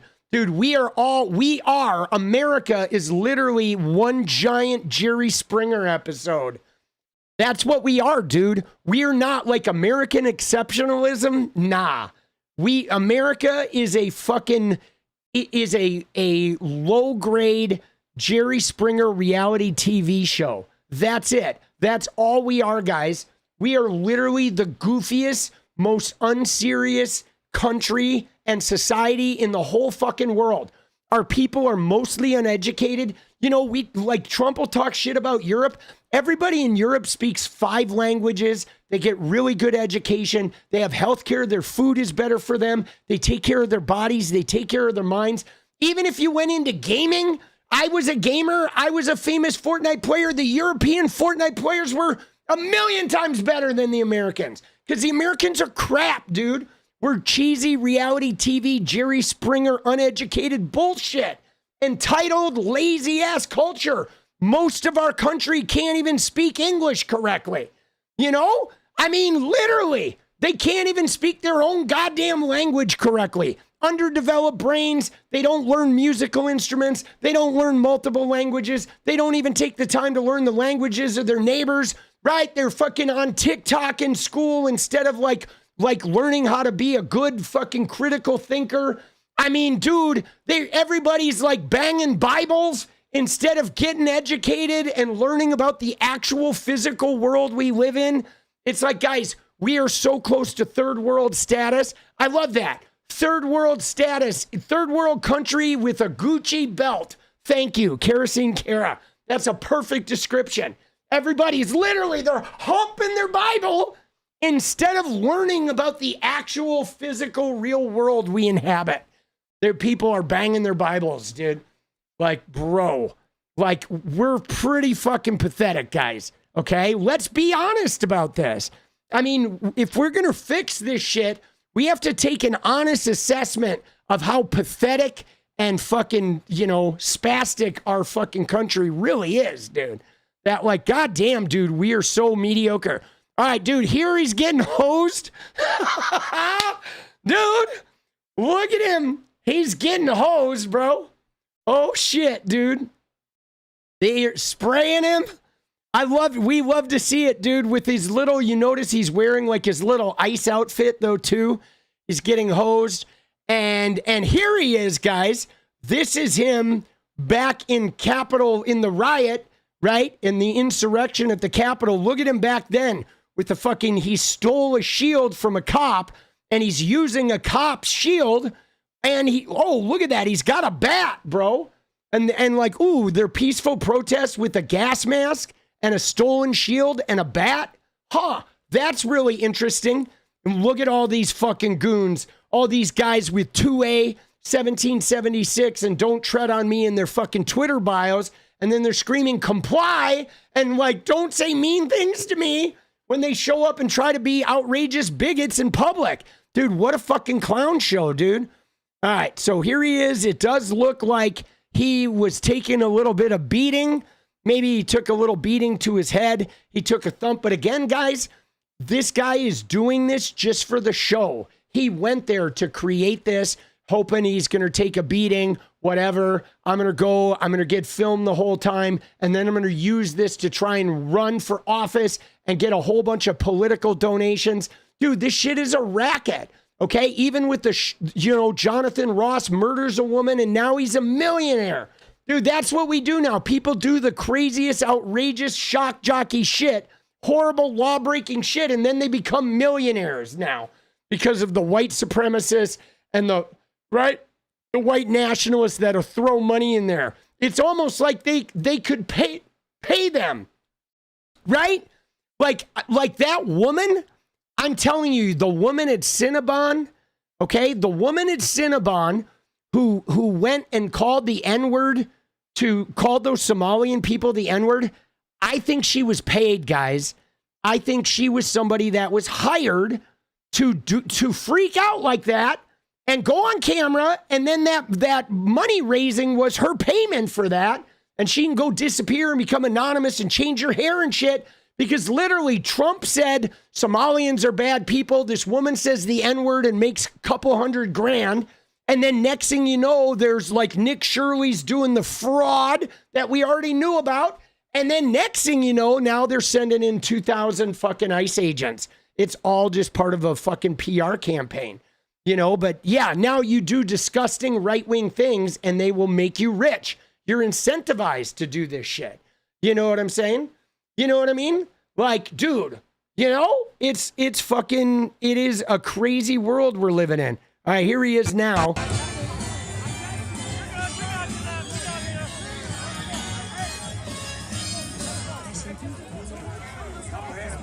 Dude, he doesn't, they're trying to prevent him from getting his ass beat, dude.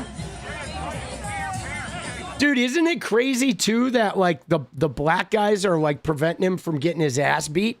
That is impressive. Right? They're like preventing him from getting fucking his ass beat. Okay? Impressive. But there's Jake Lang. There he is, right? Look at him.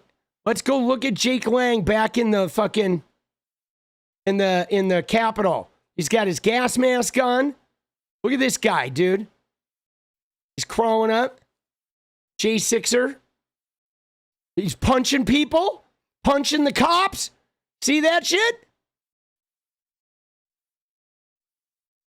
These are their fucking heroes now, guys. Attacking police. Okay? Yeah. That's what the guy does, dude. Here he is. Dude, looking dazed. I mean, he's brain dead going into it after taking a few on the dome. That certainly isn't helping him.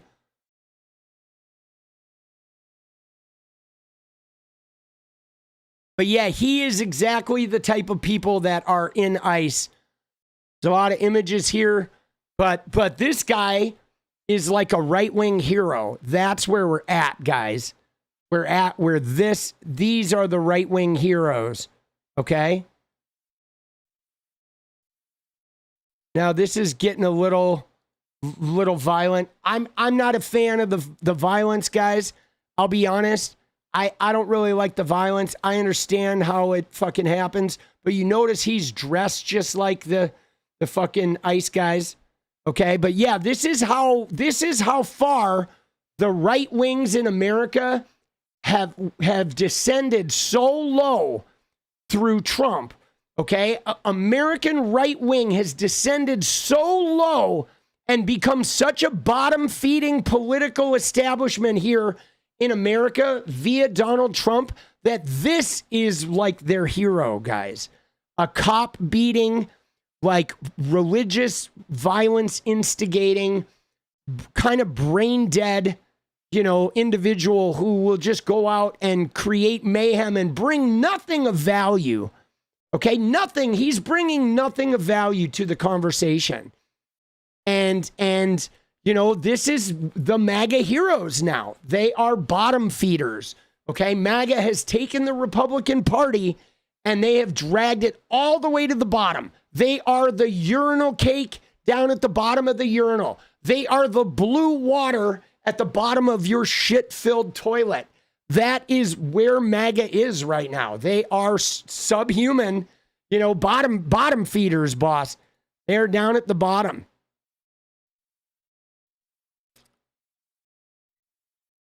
All right, this is him a couple weeks ago throwing his little Nazi salute. If you're whatever a Nazi isn't, then I'm a Nazi, bitch. Shut the fuck up. If you're whatever a Nazi isn't, then I'm a Nazi, bitch. Right, this is the guy. There you go. Oh, I guess he didn't mean that too. He just like Elon, he didn't really mean it, right? That wasn't a real Nazi symbol he did. You know what I'm saying? And I mean, again, though, he's a Christian activist. I don't know if this is accurate or if this is AI. It's hard to tell. A lot of times these things are AI. I'm not going to put too much stock in that.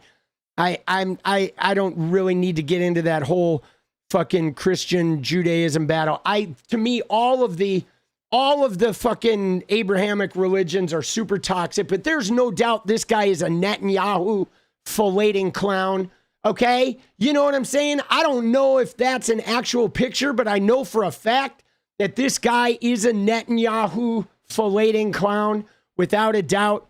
Right? Islamophobia is like his elixir. Okay? He is a fucking dirtbag. But again, I think it was an impressive show, okay? An impressive show in Minneapolis, okay? I know but so that's just it though, Jocelyn. The thing about this though is what's crazy about this is there are pro-Israel anti-Semites, because what they are is they're pro like the imperialist Zionist regime, the militarized side of Israel.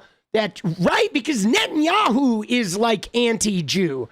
I mean, let's be honest, okay? Netanyahu is anti-Jewish because he behaves in a way that literally like encourages the whole world to be against Jewish people. They bear the brunt for all of his, fucking reckless warlike animosity. You know what I'm saying? And it's like the Jewish people are just caught in the middle of this shit of like these fucking crazy warmongering shitheads. And then the American Christians who are Islamic phobic that want to just spark the revolution so all of Israel can get destroyed. And they think the rapture's coming. And like the Americans don't even really care about the Jewish people at all. They're just using them, the American evangelicals. I mean, they're using them to try and bring Jesus back. I mean, it's toxic, guys. This whole thing is fucking toxic. The Abrahamic religions are so heartbreakingly fucked up. It's bad, dude. It's getting real polarized bad too with Netanyahu and Trump. You know what I'm saying? Like, those guys are not the guys we want, leading the evangelicals and the Jewish people. That like, we're all gonna get fucked by those guys, But it's nice to see this guy show up to burn a Quran and to, whatever, rub pork on his nuts, and to have it not happen. Okay? To have it not happen, guys, is beautiful. Kudos to Minnesota. I did want to get to the Benny Johnson shit, but we're gonna have to do it tomorrow, guys. Okay? I gotta go. I stayed a little longer tonight so we could cover this. I got to go make some videos. I'm going to make several videos. But tomorrow, guys, we're going to look at Michael Cohen. Okay? Anything you want, put it in the Discord. I think we should look at Michael Cohen. I want to look at Benny Johnson. We have to look at Benny Johnson and his Gavin Newsom obsession because there's some homelessness numbers I want to show you. Benny Johnson is being a bit of a fucking phony. Surprise, surprise. Benny! Dude, fuck you, Benny! Oh, there's Benny Johnson getting removed from the chat. We're going to talk a little bit about Benny Johnson and what else do we have to talk about? I don't know. Put some shit in the Discord. I feel like we covered a lot tonight. Dude, I'm going to try to make as many videos as I can. I'm trying to ramp up the content. But, dude, I love you guys. Thank you for the dance party. Okay? Coming through again, dude. Dance party, baby. You ready? Dude, links in Discord. Discord is down in the description. All right, let's get our dance party. You guys earned it. We earned this shit. Dude, we did, boss.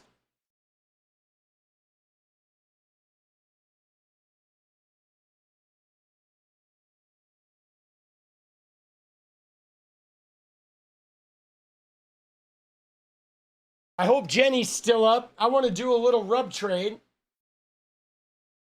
Hoping she's still awake. It's only midnight. We should be able to get a little rub trade in. Dude, we're watching Filthy Rich.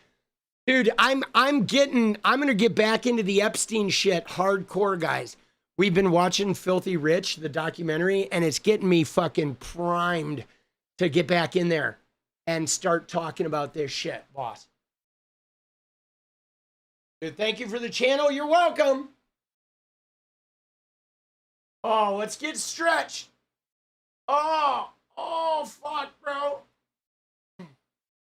Dude, my body is taking a beating, dude. Dude, Pam Bondi should be in jail, boss. She should, dude. Let's be honest. The Trump files, yes, the Trump files that Epstein happens to be in. Yes, indeed. All right, you guys ready? Ready for a little deja vu? Oh, dude, good crowd tonight, good crowd. Thank you, guys. I need to go to the sauna. I'm gonna try and work that out. Thank you guys for being amazing. For being incredible. Appreciate you guys. We're gonna keep going. We're not gonna be afraid of Trump. Dude, we're not. Good crowd tonight though, guys. We got some warriors. Warriors, come out and play. Let's go. Let's go, dude. Cohen. Yeah, dude, we know Cohen's dirty. We will talk about that. If you got links, you got good information, put it in the Discord. All right, Wink is down in chat. Right now, we're gonna get down to the little deja vu. Oh, wait. Hold on. We gotta, I almost started it with the lights on, guys. Hold on. Oh, there we go. Dude, I looked at the screen. I was like, why is it so bright? Hold on, there we go. Dude, it was too bright. We almost started that shit with the lights on, baby. Dude, let's go. There's a lot of shit I will do with the lights on, but our end of stream dance is not one of them. All right? Let's go. Let's go.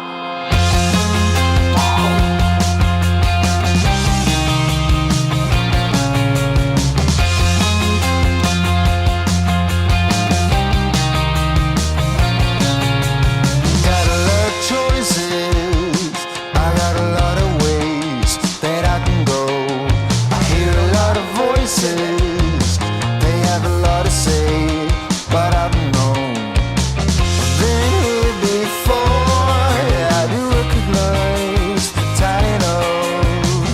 There's marble floor, and I don't need my eyes to see what lies behind that wooden door. A little deja vu, I'm gonna get it right.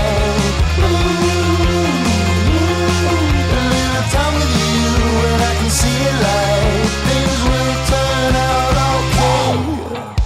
Everything lately, I'm feeling so familiar. Coming on greatly, it's feeling like a million. I've been here before, yeah, I do recognize the title of this marble floor.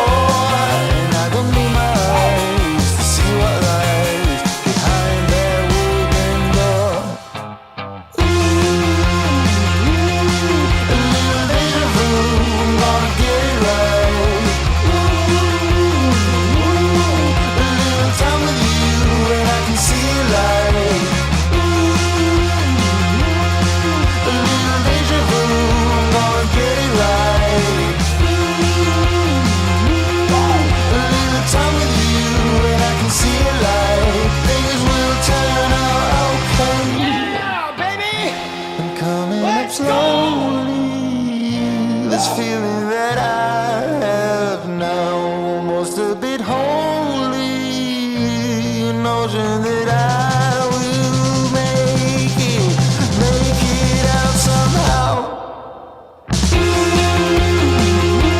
A little deja vu, I'm gonna get it right. A little time with you and I can see it like.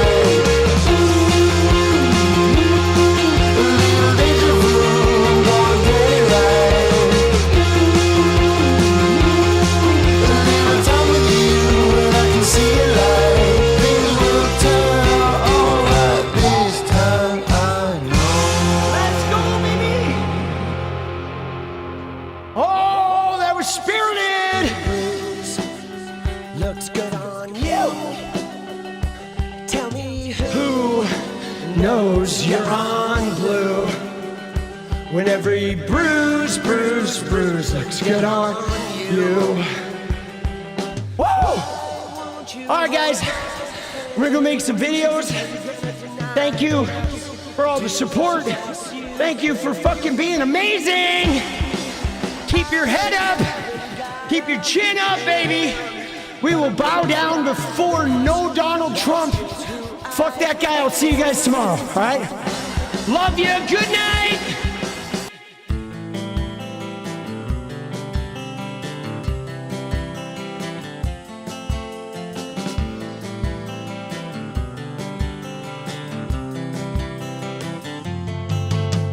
Hey, I just want to change the world.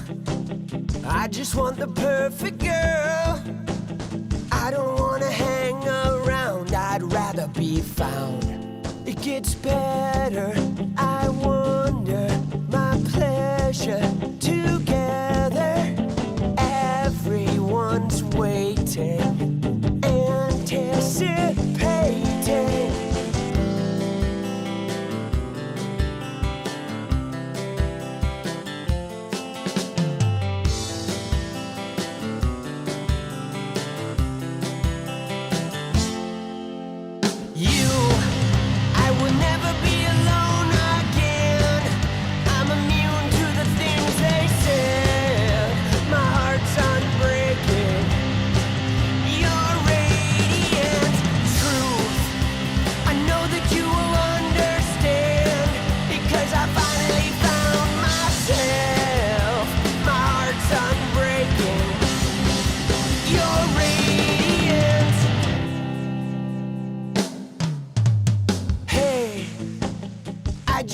Change the world, but I'm not gonna wait my turn. I don't ever want to come down. I'd rather be found. It gets better.